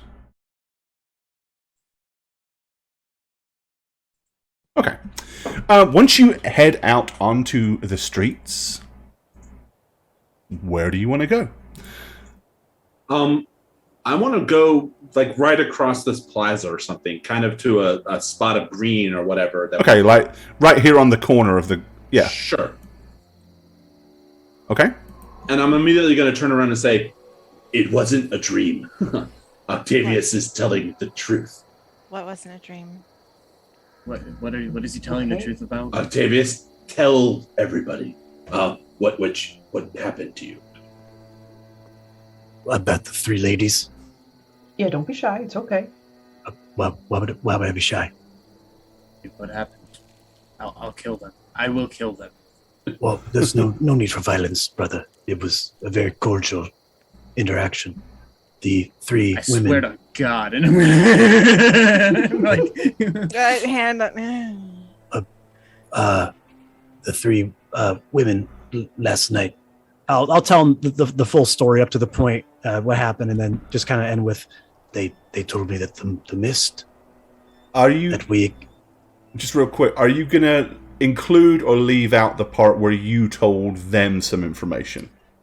I think he would leave that out for now. Okay, all right. Yeah. So they're not aware that you told them that you were on a mission and it was to escort somebody? Yeah. No, I don't. Okay. I don't think so. I just wanted to clarify that because I felt like that might be something you may or may not. Yeah, only because I don't include. think he'd find it important to tell. Like it's, I Yeah. don't think he'd find it pertinent in the situation. I think more of the fact that the mist we experienced last night, they let us know that it was poison and it would choke us and be our end if we were to try to leave this place. And when Uncle and I were approached by Burger, what? Where was he? Burger Man? Hamburglar. His name is Ismark, I think. Skidmark. Yes, that's correct. Bismarck. Skidmark. Skid mark. Okay. Bismarck. He also alluded to the fact that we could not leave this place almost due to reasons no one really gave us a solid answer about. They just kept saying he would not let us leave twice. That was brought up, but neither time was it explained who the person they were speaking of was. Okay, so maybe they just don't want people to leave because they're so hard up for business and they just want people to stay in town, and so they just can make up these stories to tell you so that you don't leave and you stay in their kind of cruddy town, So maybe that's what's going on. Maybe if we just go and we'll just kind of sneak out and see if we can get out of here. I don't want to be a bummer here on this, but place surrounded in mist we've never heard of. I've been to every shitty town in Arconis. This isn't one of them. We didn't get lost a couple of turns. Something happened in the fields. We are nowhere near home. I don't even know if we can get back home from where we are by the conventional means. Until we figure out how to deal with that, we're going to have to survive here. Our set of skills, as we've learned, are impressively geared for Surprisingly. adventurous work, and from what I'm gathering, this Burger Man has money for us that will get us wet cabbage for a while. You also have a variety of gems and jewelry, I think some of which you took from the house. Yeah, we also. Of course, that's not in monetary form, but you do have that stuff. Is there some sort of arcane-based check I can make about what would cause us to get lost in mist or not allow us to leave? You can give, yeah, I mean, you can give me an Arcana roll. Sure, Gemma. You may be Something able to... I might have read in a book or something.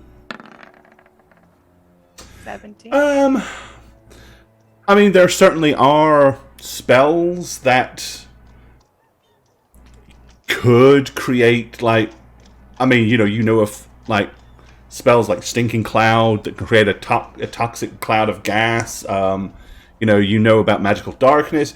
There's a lot of things, but on a scale large enough to stop a person leaving an entire region sounds far-fetched. Like, you've never heard of anybody having the sort of power it would take for an individual to pull off that, for sure. But at the same time, this also doesn't really seem natural, does it? It does not, no. Yeah, I mean, it's like, if this is real, it's more than just a spell. It's more than just someone wiggled some fingers. I'm curious to see if there's anyone in town we could talk to about this area. Personally. As you're standing there, this is your chosen spot. Pulling up next to you is a elderly woman pulling a hand cart. And she stops and she says, "Oh, good day, dearie. Pies and pastries. Pies and pastries." And she kind of holds up a pie about yay big that's quite thick and just holds it in the air and does this so that the aroma wafts and a delicious smell assails your nostrils. She says, "Oh, fresh pies. I have all kinds." What do you got there, ma'am? "Oh, well," she says, "I have plum pudding. I have venison pie. Oh. I have some other meat pies. I have apple pie. What would you like?" What do you guys think? You think we should just maybe get a little treat for... "Oh, Granny's pies are the best in the village." Yeah, we'll take a meat pie, an apple pie. I'm sighing and pulling out the gold. Okay. Anyone else want anything? That's for me, so I don't know. That's so yummy. Yeah, we'll take two. We'll take two. That's 2 gold. Gemma, you wanna? Gold? Yeah, but you These smell are them. very Smell them. special pies. What's so special about them? Oh, they will Do you give use you saffron? terrific dreams. Oh, yes, if you eat Granny's pies, you'll sleep and have a beautiful dream at night. I promise. I'm gonna That look at sounds everyone nice. who isn't father. And they're Their handmade. opinion. Smell them, they're delicious. Please support a dear old Granny. Oh, they smell amazing. Gemma, please. We gotta have some of these pies. I'm ignoring you and like looking at everyone else. I'm pretty sure Trip is just looking at you like, no. Come on, just one. Octavius. Apple? Come on, Octavius, you love apple. Seth, I know you like a pie. Come on. Share a pie with your brother. Come on. Actually, we have some important business to attend to, and we'll be likely. I believe it's. If it's the price, perhaps Granny can do a bargain for you. There we go, a sale, guys. There's a pie sale. Can I give it? Can I do an insight check? Shit. Sure. Do I trust Granny? Granny, do I trust you? I trust Granny. Yes, yes, legit. She says, No. Okay, what's the discount? I'll give you half off your second pie. Oh, that's 1 gold and 10 silver. 5 silver. 5. No, just don't. We're on a limited budget. She hands Seth a pie. What type of pie did you ask for? You said a meat pie and apple pie? Yes. Okay, she hands you an apple pie in one hand and then hands you the other pie in the other. There you are! See, look at it. Guys, this is great. We can nibble on this all day. This is perfect. I guess it's too late now, and I'll hand it over. Okay, she takes the money.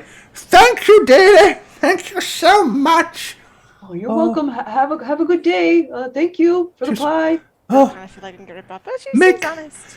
make Granny pleased and happy. I love to watch people bite into my pies for the first time. It makes me so happy. I'm going to just go ahead really quick and blatantly, out in front of everyone, just start casting a spell. And I'm going to drop Zone of Truth. Okay. All right. Go ahead and pop it up. I don't have the description copy pasted over. Oh, okay. Well, that's fine then. Person. They have a wisdom check against your DC. I really prefer it more just for chat to be able to see what you guys are casting, but it's easy for me to look it up. I'll just But it's cool. I got it. Granny is totally trustworthy. Come on, Trip. Yep, and Granny gets it's a charisma based. Let's see. Oh, charisma. Okay. I think it's charisma based, isn't it? Let me see. Where's the spell? Yeah. Charisma saving throw. Yeah. Yeah. Okay. What's the DC for your saves? It's gonna be Bombard DC, and then saving stat for them is charisma, right?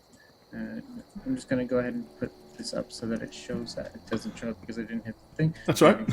Do it one more time. Ooh, okay. 14. Okay. 14, yep.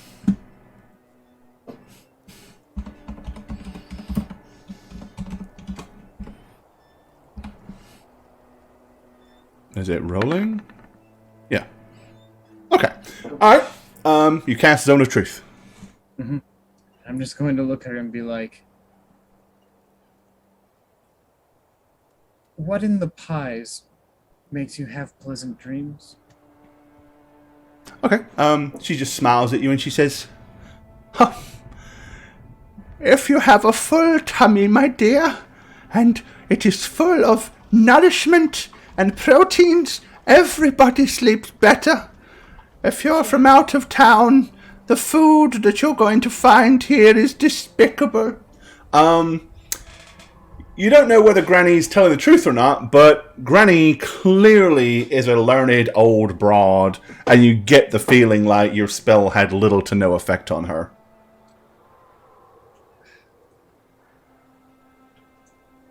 Well, pie time? Why are we... What is this?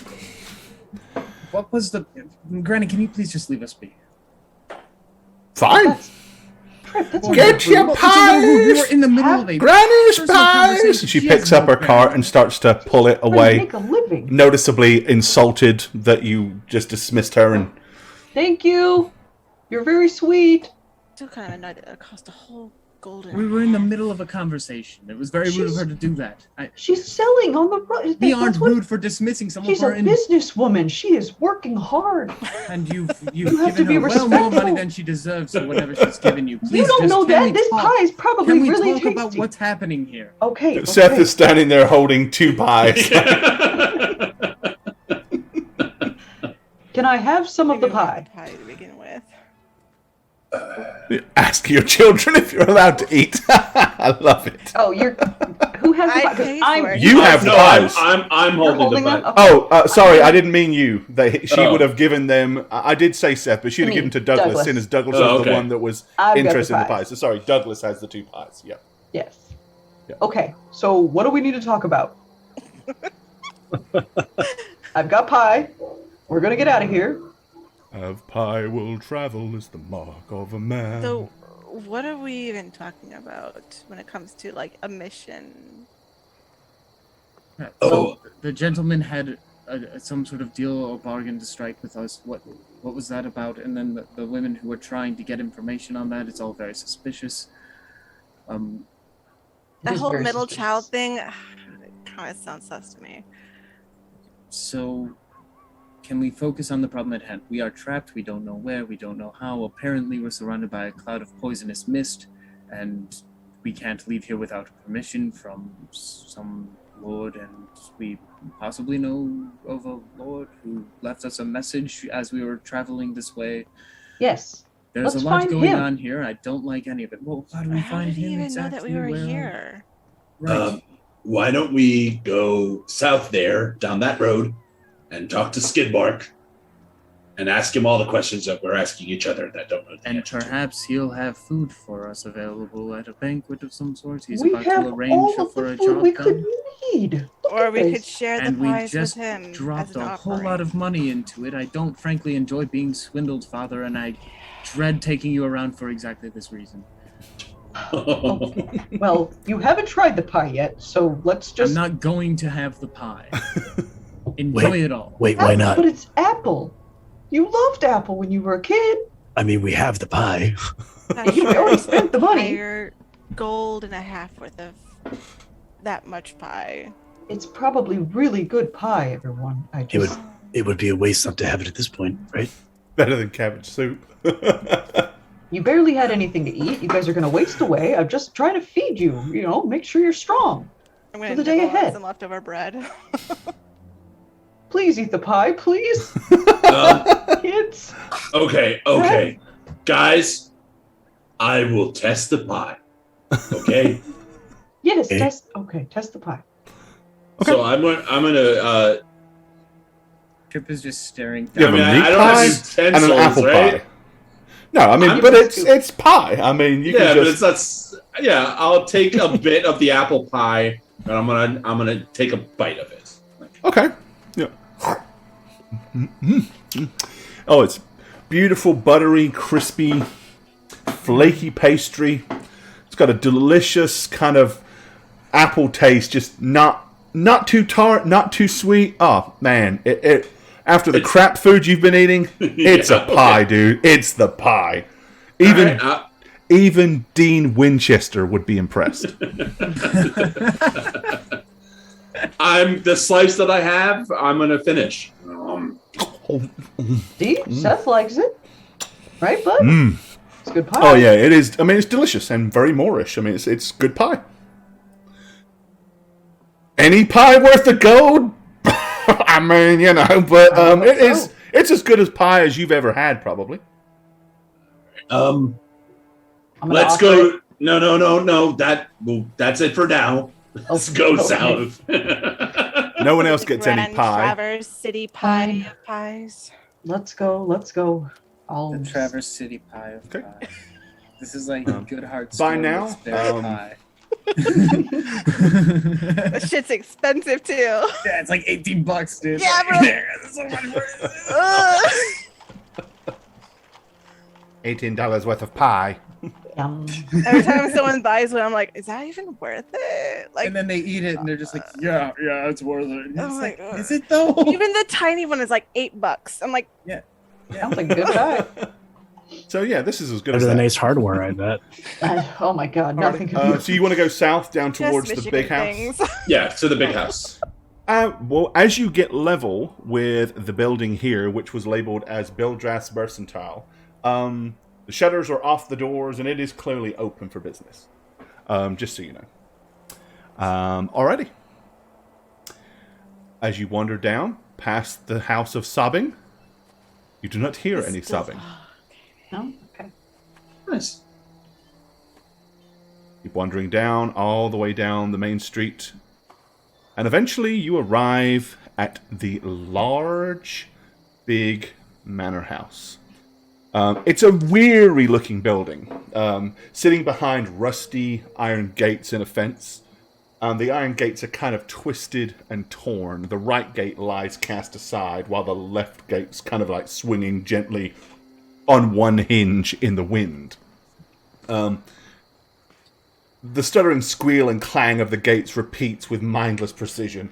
You can see that at one point this probably had a great, beautiful set of gardens, but all the flower beds are now...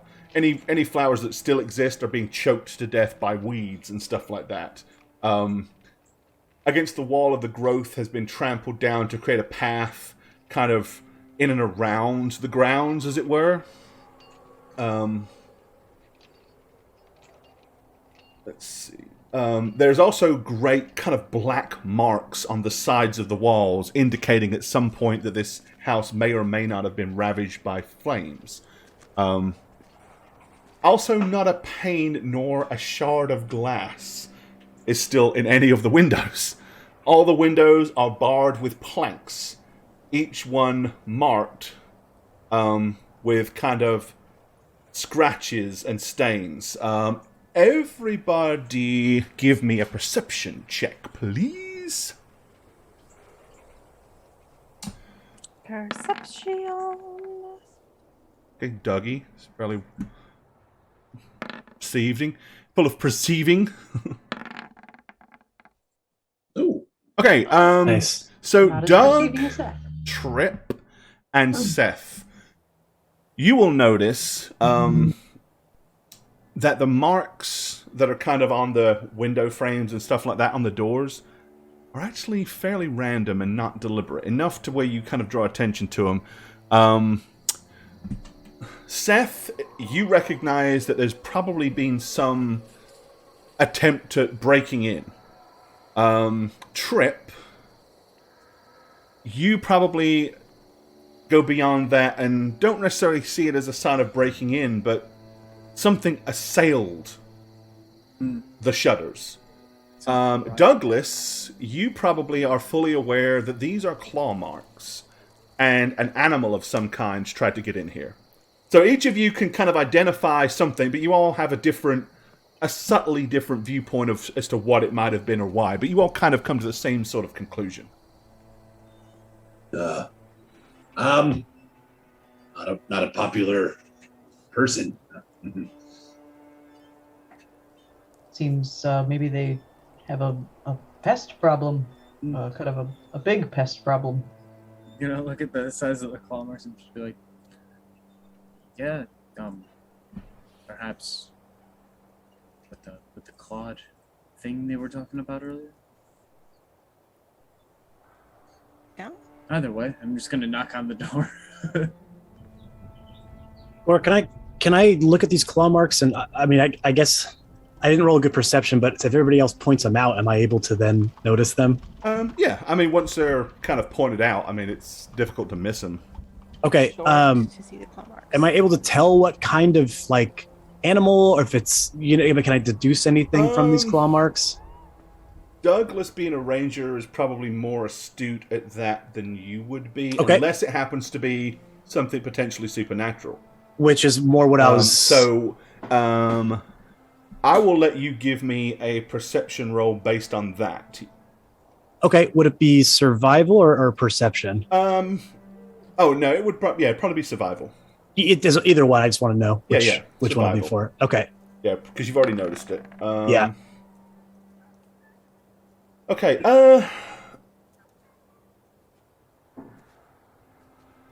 It's kind of weird because it's an amalgamation of scratches. Some are deep and kind of narrow, and there are 4. Whereas some are kind of wider and less shallow, but there are 5. Okay. I'll just kind of note that to myself. Yeah. I think that's all I can grab from it. Yeah. Enough to know that there was more than one type of thing trying to get in here. Okay, yeah, so I think that's what I would say. Just before we entered, does look like there were multiple creatures trying to claw down the store. Yeah, it does look like that. I was going to say the same thing. Good eye, Octavius. Yes. I don't know what that necessarily means. It got my attention, and I figured it would be pertinent information for everyone.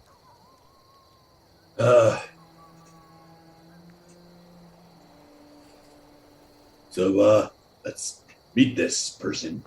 Yes. Right? Yes. Yeah. Yes. Just letting you all know something strange could be afoot. Of course. At the very least, we can get more information about Barovia. Well, let's see who's inside. Okay. How do you want to go about getting some I think Trip was going to Attention. knock, right? Yeah, I was Or- about Sure, to knock. knock, yeah. Yeah. If there's a knocker, I'll go ahead and use that. But Okay. Offline, thank you for the sub that you just gifted to the Wrath of Shane 90. Oh, thank you. Very kind of you. Everybody, take your pants off, hit the hype, and Thank you, guys. Hype and no punts. Punts, not. very kind of you, dude. Much appreciated. Okay. You hear heavy boots kind of come towards the door. And then you're aware of a window kind of to the right opens, the shutter opens just a kind of like crack, like you see just enough to where it's poked, like the boards are over the shutter, so you open the shutter just enough to kind of peer through the crack. You're aware that there's somebody there, because you hear the shutters open, but you can't see them because of the boards. They very quickly close again, and then you'll hear the heavy footsteps come back towards the door. Okay, once again, this gentleman here opens the door and looks at you and says, "I trust you slept well." Yes, we did. Please, welcome to my home. Come in. Ah, wait. And he kind of stops. On second thoughts, I rescind my invitation. And then he turns and walks in, but leaves the door open. Very strange. And then he turns around and stops. And he's kind of watching you. Gore, As he continues to watch... I think Octavius would pick up on that immediately. Okay. As you initially, he just kind of watches like this, and as you hesitate, you notice his hand slowly slides down his belt and becomes resting on the hilt of his sword. Octavius would walk in, Okay. very purposefully, and say, "Do not worry, my friend. There are no creatures of the night among us." He kind of looks at you and raises an eyebrow, and then looks past you at the rest of the family. "Family, please come. Enter the threshold." Hi, hello. Are you sure Come- you don't want to rescind that is again? this code? Come along, please. Okay. I implore you. I'll follow. Okay. Yeah. Yep, we'll go in. Yeah. Right. Once the last of you enters, he kind of like... You see him literally breathe a sigh of relief and relax. And then he quickly goes up and slams the door behind you shut and bolts it from the inside. The interior of this mansion is well furnished, yet showing significant signs of wear and tear. Noticeable oddities that you've seen, such as the boarded up windows. Give me a perception check, everybody. For perception, must Yeah. strive for 20s. See what you can... Yeah. Ooh. So bad at perceptions. And roll. All right. Oh, my God. So yeah, Seth, Dougie, and Octavius. You'll notice that there is an unusual amount of a particular type of emblem hanging in and around, like over most of the windows. Like there's a chain with this thing hanging on it. Let me show you what it looks like. If I can find it in the massive list of stuff that's here. Hold on. I know it's going to be where it is because I added it. Let's see. Okay. Everybody can see it. That's what it looks like. Okay.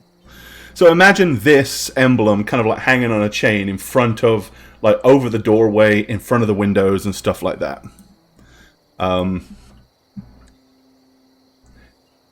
There are large double doors opened to the left, going into kind of like a side drawing room. On the floor lays a simple wooden coffin, surrounded by wilting flowers, and a very faint odor of decay is in the air.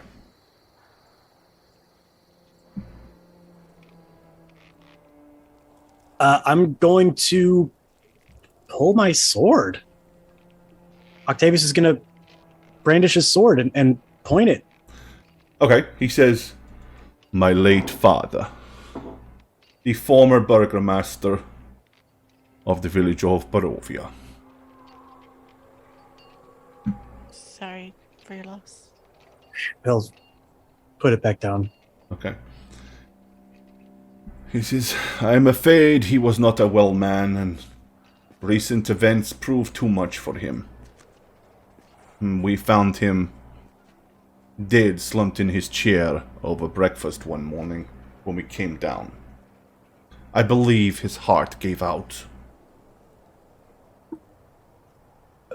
I'm sorry to hear that. Yes, it's terrible. I What recent events? It is of no real concern or importance, just, as you could imagine, the stress that is associated with running a village in this state is nothing short of unbearable. And now this trouble and this burden is on my shoulders. But you came here, no doubt, because of my offer.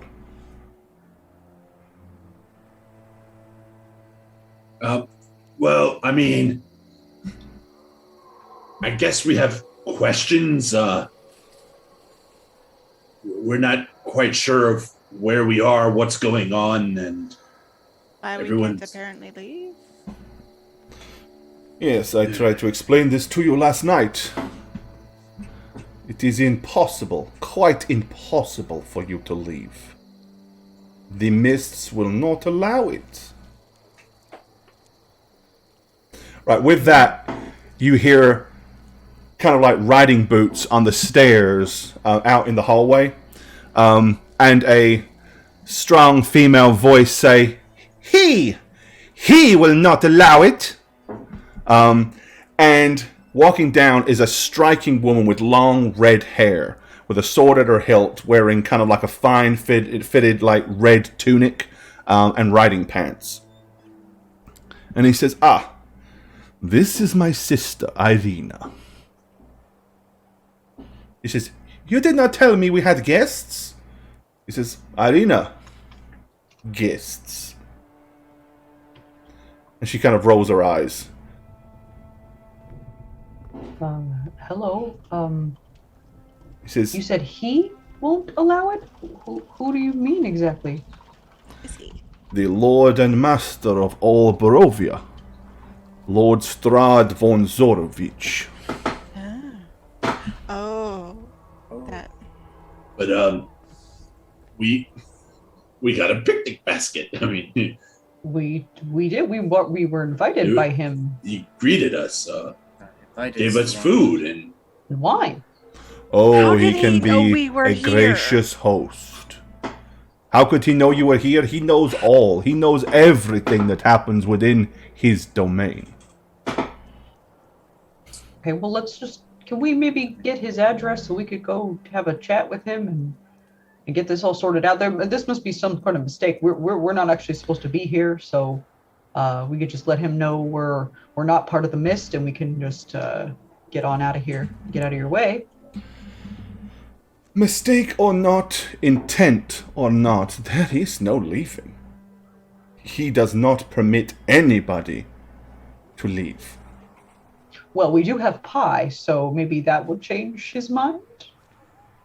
expensive pie. It's very expensive and very good. Believe Only a me, little nibble so far. the pie is not to his liking. He has very selective tastes. Arena says, he is a devil. That is what he is. A devil. Like, The devil Strahd sits aloft in his mighty towers in his castle, leering down over everybody, manipulating everybody's lives as if they are toys. And she spits on the floor. so he's just a She's a very horrible talented lyricist. person. This is not the time for lyricism. Okay, well, still, it remains. If we could just find out where he is, we would love to just have a chat, maybe thank him for the basket, Okay, and at least have a... Irina kind of like walks over to one of the windows, like in a huff, like in the drawing room where her dead father lay. Right. She pries off two of the wooden boards, busts open the shutters, and goes, "There! There he is! And she kind of like very, very dynamically and far more passionately than anybody else you've seen here in town, like points out of the window. And almost as if it's for the first time that you've seen it, as you look beyond the rows and rows of houses, up on a high cliff in the distance, you see a very ominous, huge, multi-towered castle. That doesn't look foreboding at all. Okay. There's kind of like a dark black cloud, like permanently hanging over it. Not that there isn't dark black clouds in the sky everywhere, but it's like noticeably darker directly over the tower. Almost as if by cue. You see some flashes of lightning that just are in that tower. I'm going to turn to Octavius and be like, hey, look, bud, that's a pretty cool house, huh? Looks like something you'd be kind of into. I want to do an insight check on the house. It is what it is. You can't really incite the house. I mean, I think that's pretty cool, right? Yeah, it's ominous for sure. What? Pretty spooky, you know. Look, the clouds, and just thought you'd like it. Yes, Father, quite spooky indeed. It's a cool house, huh? Yes, very cool indeed. Great. Okay. Well. I wiped myself. Oh, great! That's awesome. Yes, you can, honey. Sorry. That's awesome. Like a real dad moment just happened. Right. In the dad game. You're becoming too meta, Gemma Christy. comes out of the restroom. I'm parenting on all sides, guys. That's it. All sides. Yeah, why did you want to be the father of this group? Okay. Because I just could never get a break. Yeah. Right. Other life never ends. Yeah. Now, if I have answered your questions, perhaps we could discuss business.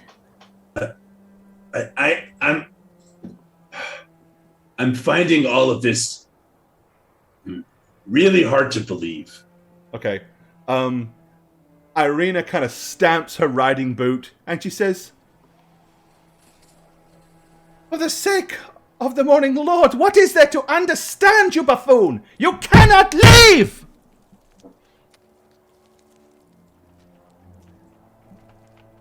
Why? I understand we've upset you. Our apologies.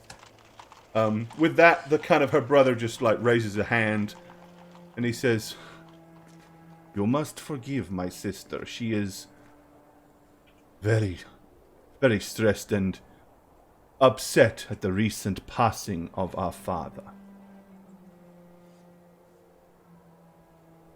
Understandable. Of course. But why does she need an escort? He says, "Escort? What is he talking about? Ismark, what is he?" "You know you must leave here, sister. We must get you to Vallaki where it is safe." "I'm not going anywhere.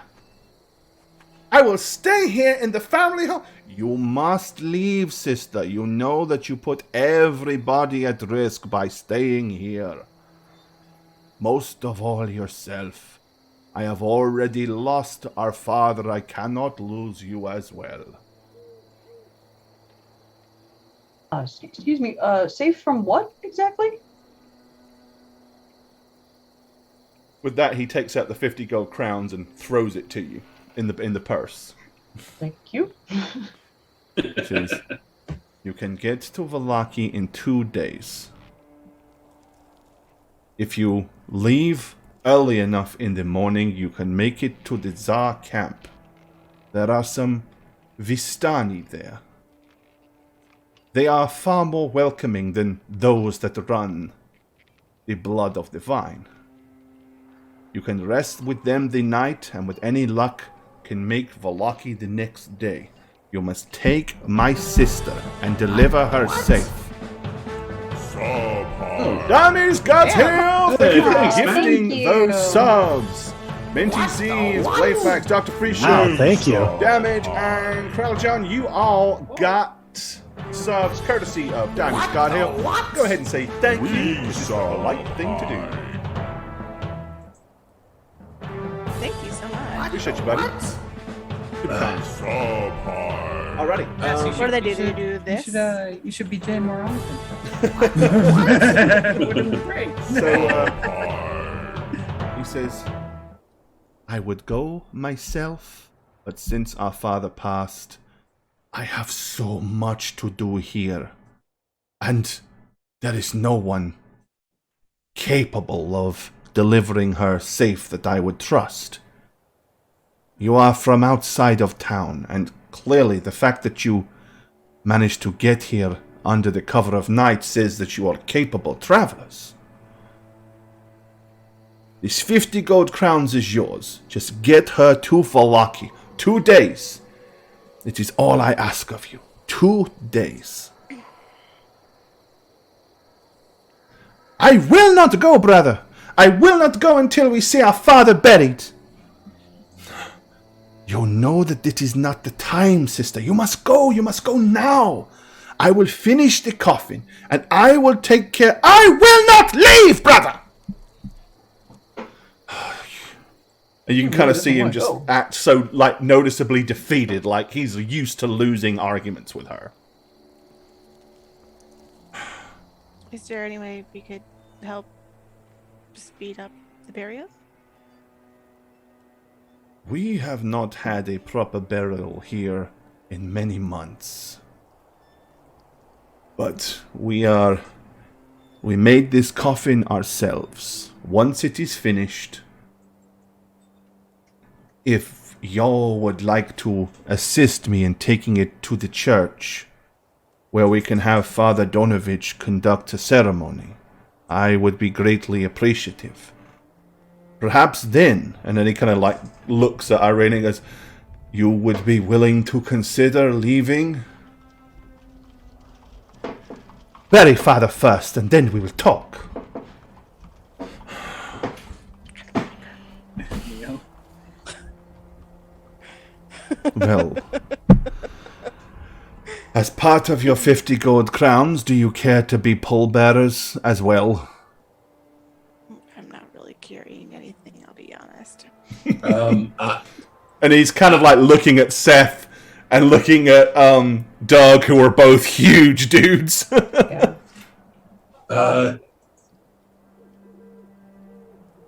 I'm gonna look at Doug. It wouldn't Yeah. hurt, right, to just give him some help. I mean, And then I'm gonna look at Octavius and kind of oddly say, for the mission, right, little one? Yes, if it gets us more. If it gets us more. Yes. Okay, and since I didn't pop it in yet, let me give you an imagery of what Irina looks like. You've seen Ismark. Let's pull an Irina for you.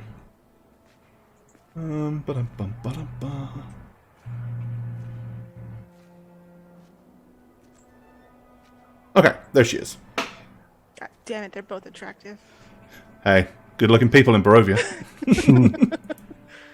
Yeah, she's got long, flowing red hair and tight-fitted tunic. She's spicy. Oh, she's I spicy. like it. It's probably that redhead. Red hair coming out. He says, I will finish the coffin. Please enjoy what you can of the village of Barovia. During the day, you are quite safe. Is there a library or anything around here? To do some... If anybody has any books, it is probably Father Donovich. You can find him at the church all the way to the north of town. But there is little use of literature here. People do not read.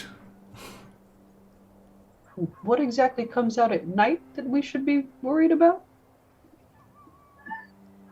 There are animals in the woods that are not afraid of eating human flesh. Those dogs that we saw? Dogs, wolves, rabid wolves, the kind that would chase a horse for miles to bring it down and rip the horse and rider to pieces. Mind telling us your thoughts on the women in the tavern? You mean, if you wish to call them women, I suppose this is your choice. They are little more than mortal to us. Alenka, Mirabelle, and Sorvia are not even welcome amongst their own people, but they are spies for him. I'm going to give a worried look at Octavius.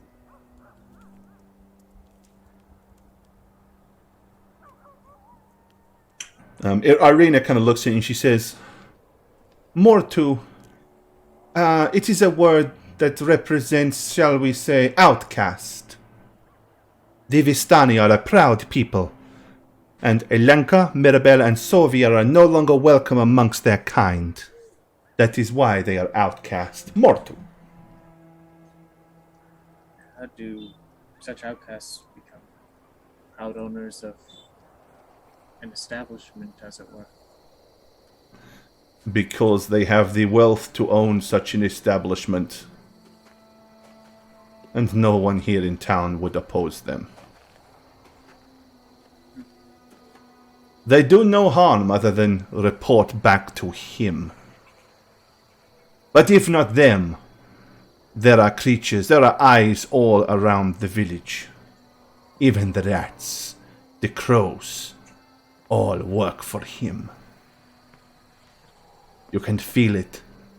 Eyes on you all the time. That's my concern. I noticed well, I guess such creatures have tried to work their way in here. There were marks on Such them. creatures. Many creatures. We have defended this home numerous nights. This is why she must leave. Are they after you specifically? And I'm looking at her. Okay, she kind of just looks away, and he says, yes. They try to bring her to him.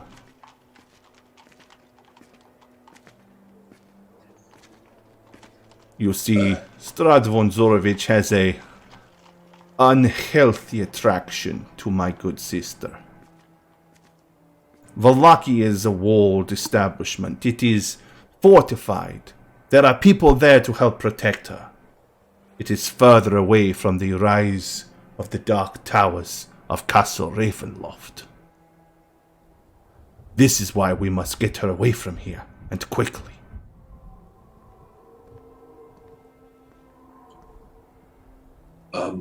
How do we get there? You said 2 days. You will follow the old road west. You will find the Tsar Pool. You can detour there to rest with safety that night. Do not stay on the road.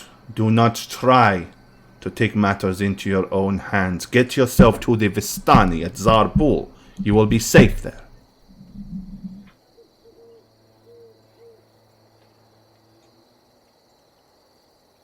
I could use some safety after the things I've seen. Irina, kind of re-engaging herself into the conversation, says, but first, the burial of our good father. I will not leave until that is done. But if we can do that today, I must finish the coffin first.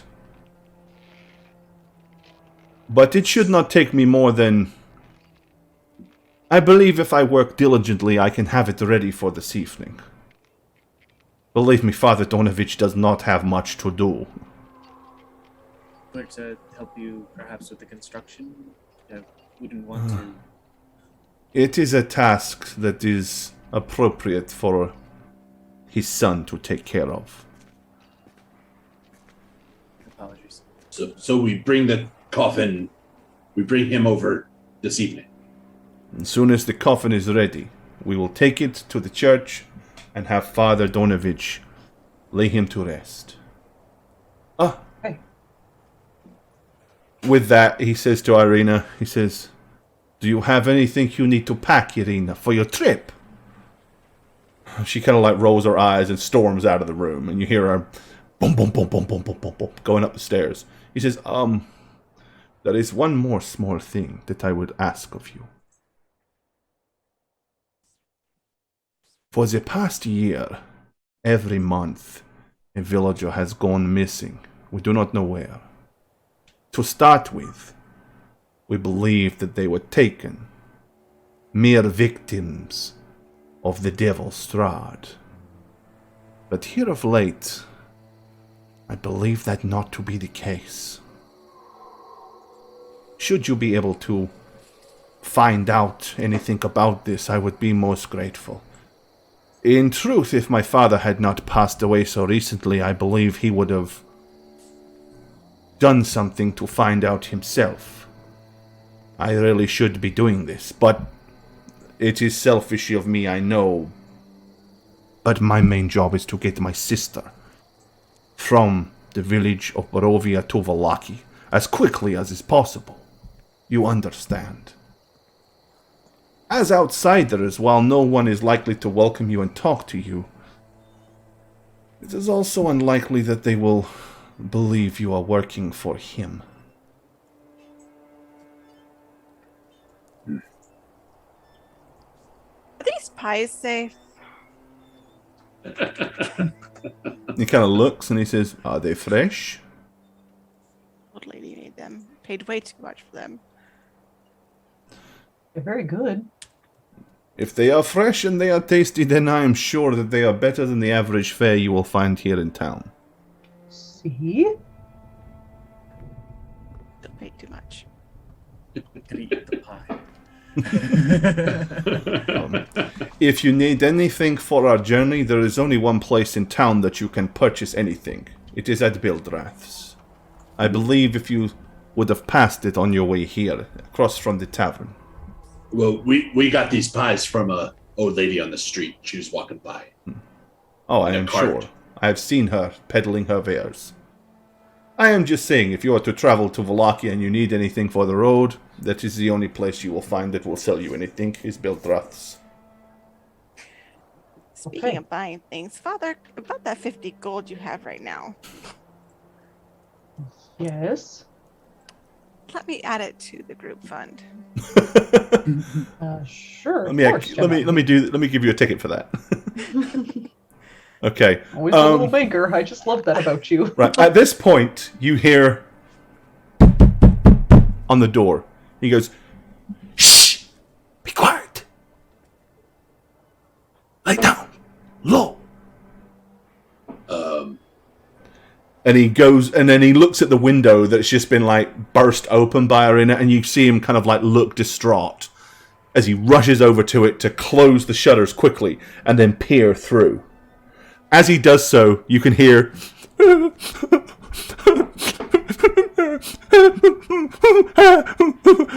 please let me in. And he's like, oh, for pity's sake. At which point now he rushes to the door, and you hear him open the door, and he says, "What do you want, Mary?" He says, "You have to find her. You have to find her." He says, "I cannot help you, Mary. I do not know where she is." He says, "But she is my only daughter.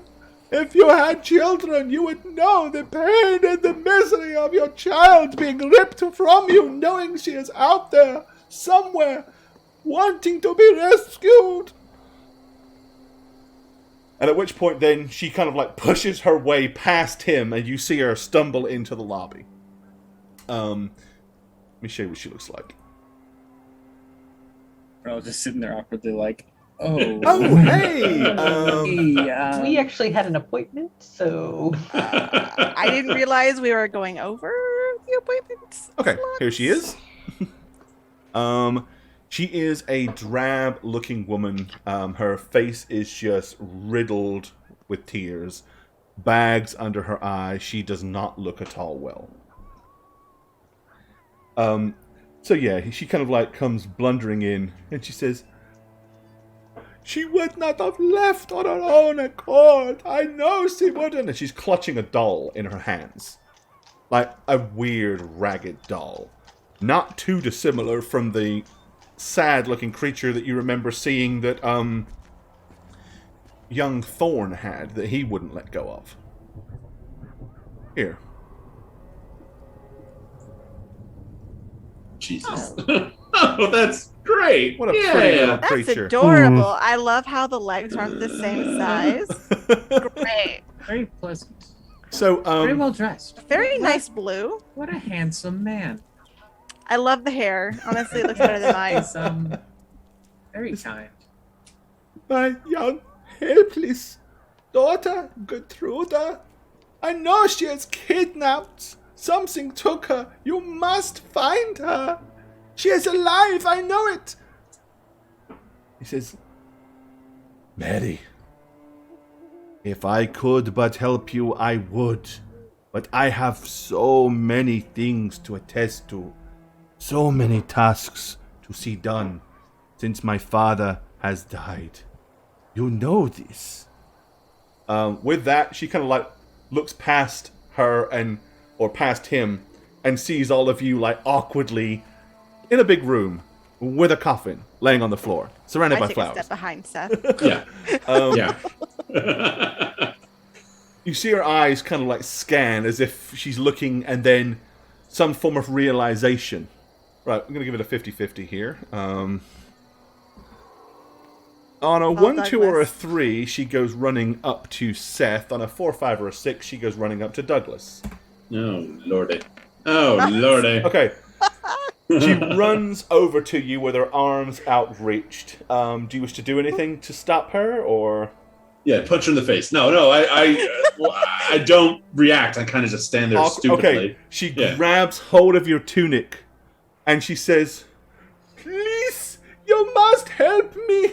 My Gertruda, she has gone. Somebody took her from me. Clearly, as a father yourself, you must understand the pain I am in. She's clearly made the assumption that one of you two is probably Dad, and she guessed wrong. I'm childless. She kind of looks at you rather confused, and then and throws herself at Douglas instead, and grabs hold of Douglas's pant leg. At this point, she's dropped to the floor, and she's on her knees, and she's like hanging onto your leg, pulling at your pants. And she goes, I see you are a father of 2 beautiful sons and 1 beautiful daughter. Imagine what you would do if somebody come and took your daughter from you in the night. She's gone. I woke up in the morning and she was not there. Oh boy, I'm so sorry. It's Mark. Does she have a home nearby we can take her to? She lives next to Bildras Mercantile. I think we walked by it last night. Yeah, can't you tell them? I think I know the one. Okay. It's the same wailing. Then it's her, right? Miss Mary, please. I'm going to have my little book and like out and do an open page, and I was like, please, let us get you back home, and we'll talk of your daughter. I can take some notes down so I know perhaps I could recognize her or something. Okay. On our travels. She kind of like she gets herself up and makes her way over to you. I'm to understand this was her toy. Yes, this was her favorite dolly. And he hands it to you. Like, I'm gonna take it with the one hand that had the like book. It's got a noticeable tag on it that has stuff like written on the TY tag. on it, or no, it's not. It's not a beanie. Sorry, it's not a collector's edition either. God, No, it just says on the side. like there's just something kind of like scratched onto the actual doll, as it were. Okay. It just says, "Is no fun, is no Blinsky." Is Noblinsky? Yeah, is no fun, is no Blinsky. Okay. It's interesting. Yeah, I mean, I agree. Most movies without Jack Black kind of suck. But I'm gonna go ahead and I'm gonna have my hand on her back and just kind of guide her out the door. I'm going to basically escort her home help me, yes. as we talk about it. All of you will help me. Yes. With that, she gets in front of Eastmark, and she goes and spits on the floor in disgust that at wasn't him. necessary. You are the Burgermaster now. You are never going to be equal to your father. He would not have stood there and watched me suffer like this. Strangers, it takes strangers to show compassion and help me. And with that, she kind of allows you to escort her out of the... Yeah, and I'm going to basically can you describe her to me, maybe? Some basic features. Just... Oh, yes. Come, I will take you to her room. Perhaps... Oh, excellent. Perhaps I'm going you can to look see at my family and what just happened. be like, handle things here with him. I'll be back. You don't want help or anything? Yeah, actually, Gemma. I don't want to be in the room with the corpse anymore. Let's go. All right, so are all of you going to follow her? Or go with her, or... I think we're gonna let them kind of go with her, and we'll kind of wrap up with. Unless Okay, so anyone you else let the wants kids to. we know wander that- off with a strange old woman. Yeah, we're just Yeah. getting down the street to her house, yeah. Yeah, no, but Yeah, we we're know gonna- they're going we're right up the following road. We're following Yeah. behind, but we're just gonna wrap gotcha. up with them. You just want to give them a little bit of a head start. Okay. Yes, yeah. All right, I'll so... be on the other side of her with my hand in her arm, helping her walk. Yeah, I like the yellow crowd.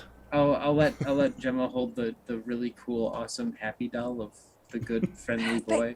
Thanks. He's no fun. He's no Blinsky. Okay. So And I'll the be two taking notes two as adults she's that are describing stayed behind, as you watch your kids kind of disappear up the road. What do you guys want to do? I think never Octavius, disappear. you're still here with the adults, right? You didn't go. Yeah, with the old yeah. lady. I don't think I would have gone. Okay, sounds good. All right. What do you guys want to do? Eastmark is still standing there, looking relatively unemotionally worried or concerned about the whole thing that's going on. I'm just going to look at Ismark and say,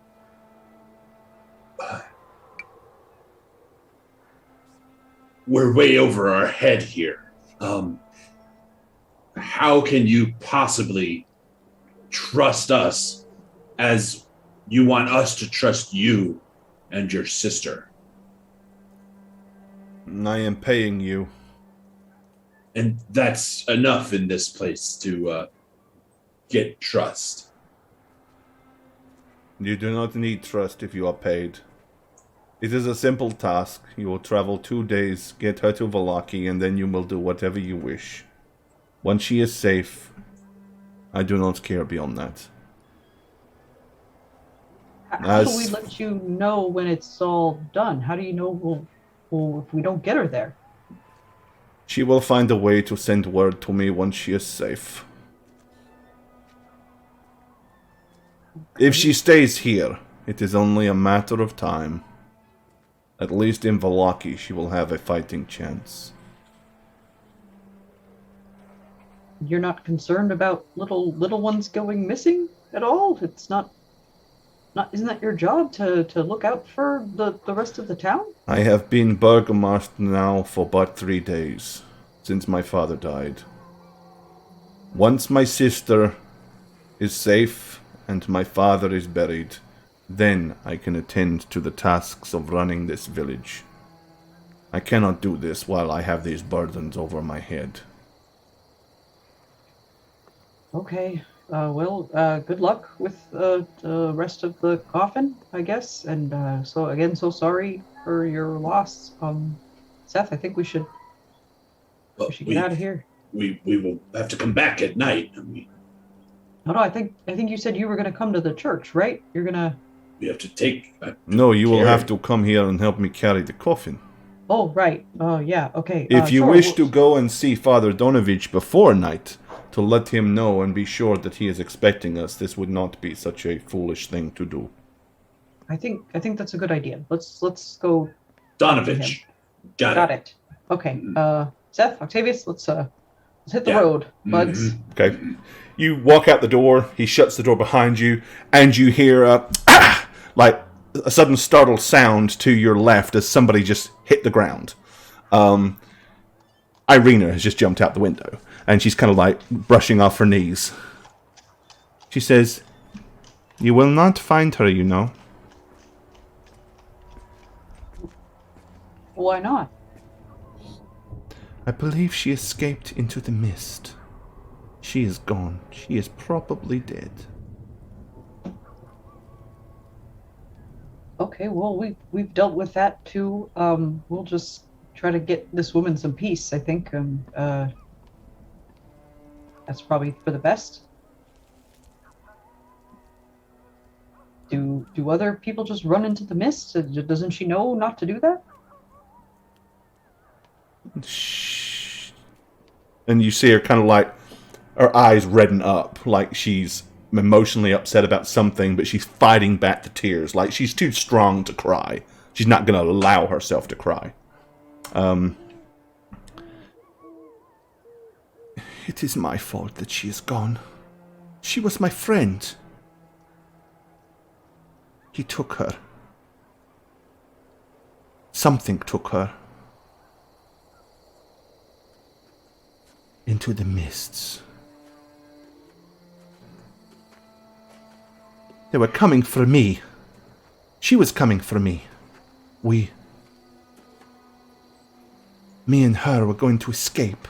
We were going to leave together and open up a store in Vallaki. It was her dream. That night she came. We agreed that we would meet outside and slink away. But something came to my door.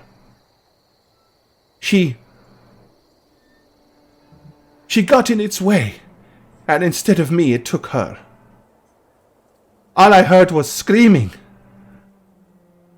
And when I looked out the window, she was gone. The mists all around. Whatever it was took her into the mists. I have no doubt that she is dead.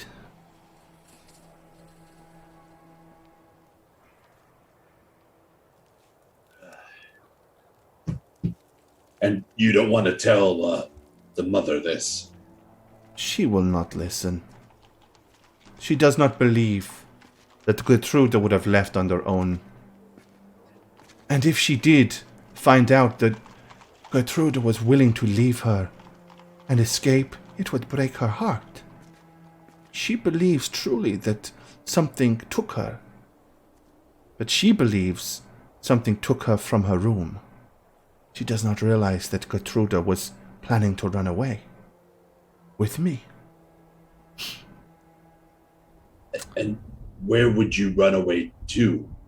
We were going to go to Vallaki, the two of us. This is where we believe it is safest. I see. Okay. But the dangers on the road, my brother will not let me go alone, and now, since my father has died, he cannot take me. This is why he offers you such gold to just travel with me 2 days. And I guess do you trust us? There is no trust in Barovia. There is no trust at all. Only misery and sadness.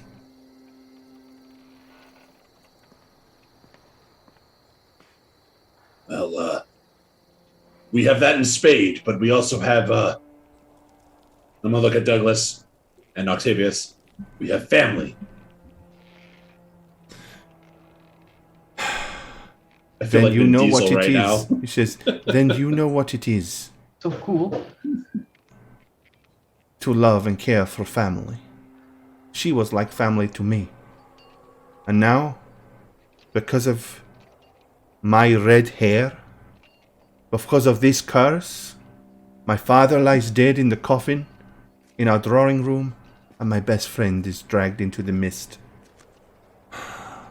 I am a curse.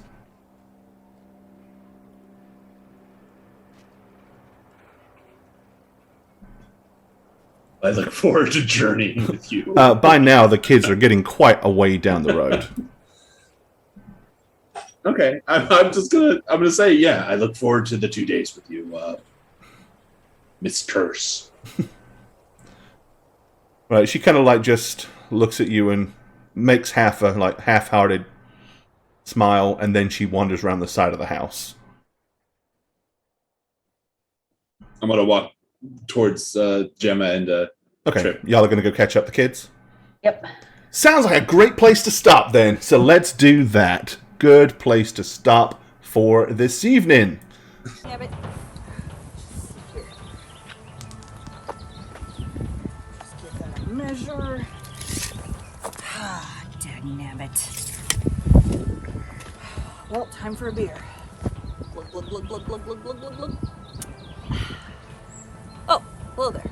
It's me, Christy, your D&D dad. I'm here to do all the things that a good D&D dad should do. Like mow the lawn, fix some shit, drink a beer, and of course, roll lots of 20s. And if you like all this, can you pan? Oh, sorry, Dad. Sorry. Yeah, you look good. Yeah. You should check me out on Instagram and Twitter at Christastics. And if you like D&D content, check out my podcast, New Crits on the Block. Anyway, I love you, my children.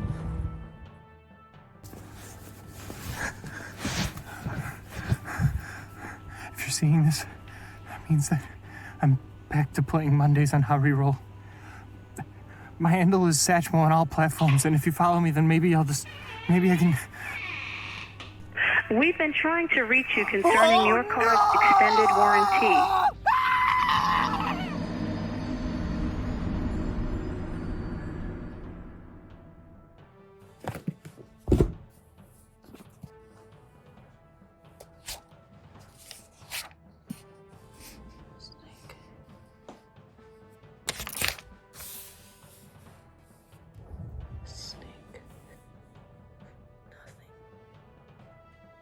Nothing!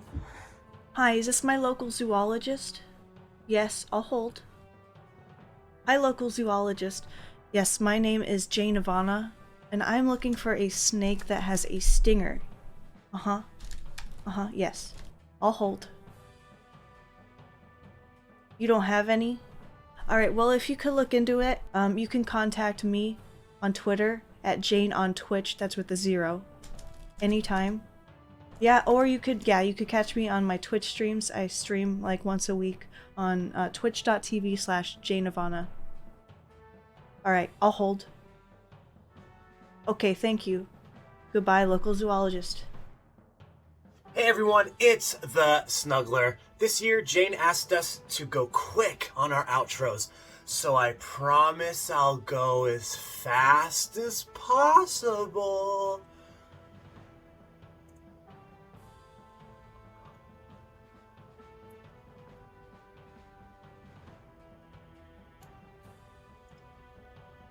You're just gonna put all my information on text on the screen, aren't you? Son of a... Hey, twitch.tv/Shagget here, and I'm trapped in Barovia. I'm hiding in a dingy basement with some art, art dingy basement, nothing like what you usually see on my webcam when I do streams on How We Roll. And I'm not hiding from Strahd, believe it or not. He's a pushy Dracula knockoff. He doesn't scare me. I'm not afraid of him. I'm actually hiding from Gorebad, my dungeon master. He's out to kill me.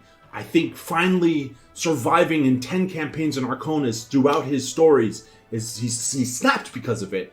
And because of that, he's out to really kill me this time. Contact me at @neb_convos on Twitter, please. Your support will help keep me alive, keep me on the run, keep my hope alive. I really need to see what happens to Radovan, Emlyn, and Alekma, and all my other characters that I've played. I really need to see what happens to them. I'm very curious. Oh shit, I messed up. I really messed up. I think he heard me. He's coming. See ya! Hi there, I'm Gorebad, and thank you for watching How We Roll. If you'd like to keep up with us when we're not live on Twitch, you can check out our other forms of social media. Follow us on Twitter, @HowWeRoll. You can also follow our Facebook page. You can find the website at www.howweroll.com, and you can also find us on YouTube at, you've guessed it, How We Roll, for an absolute ton of additional content. Also, you can follow the dmblog.com for some DM tips, world building guides, and all things D&D related. Cheers, guys.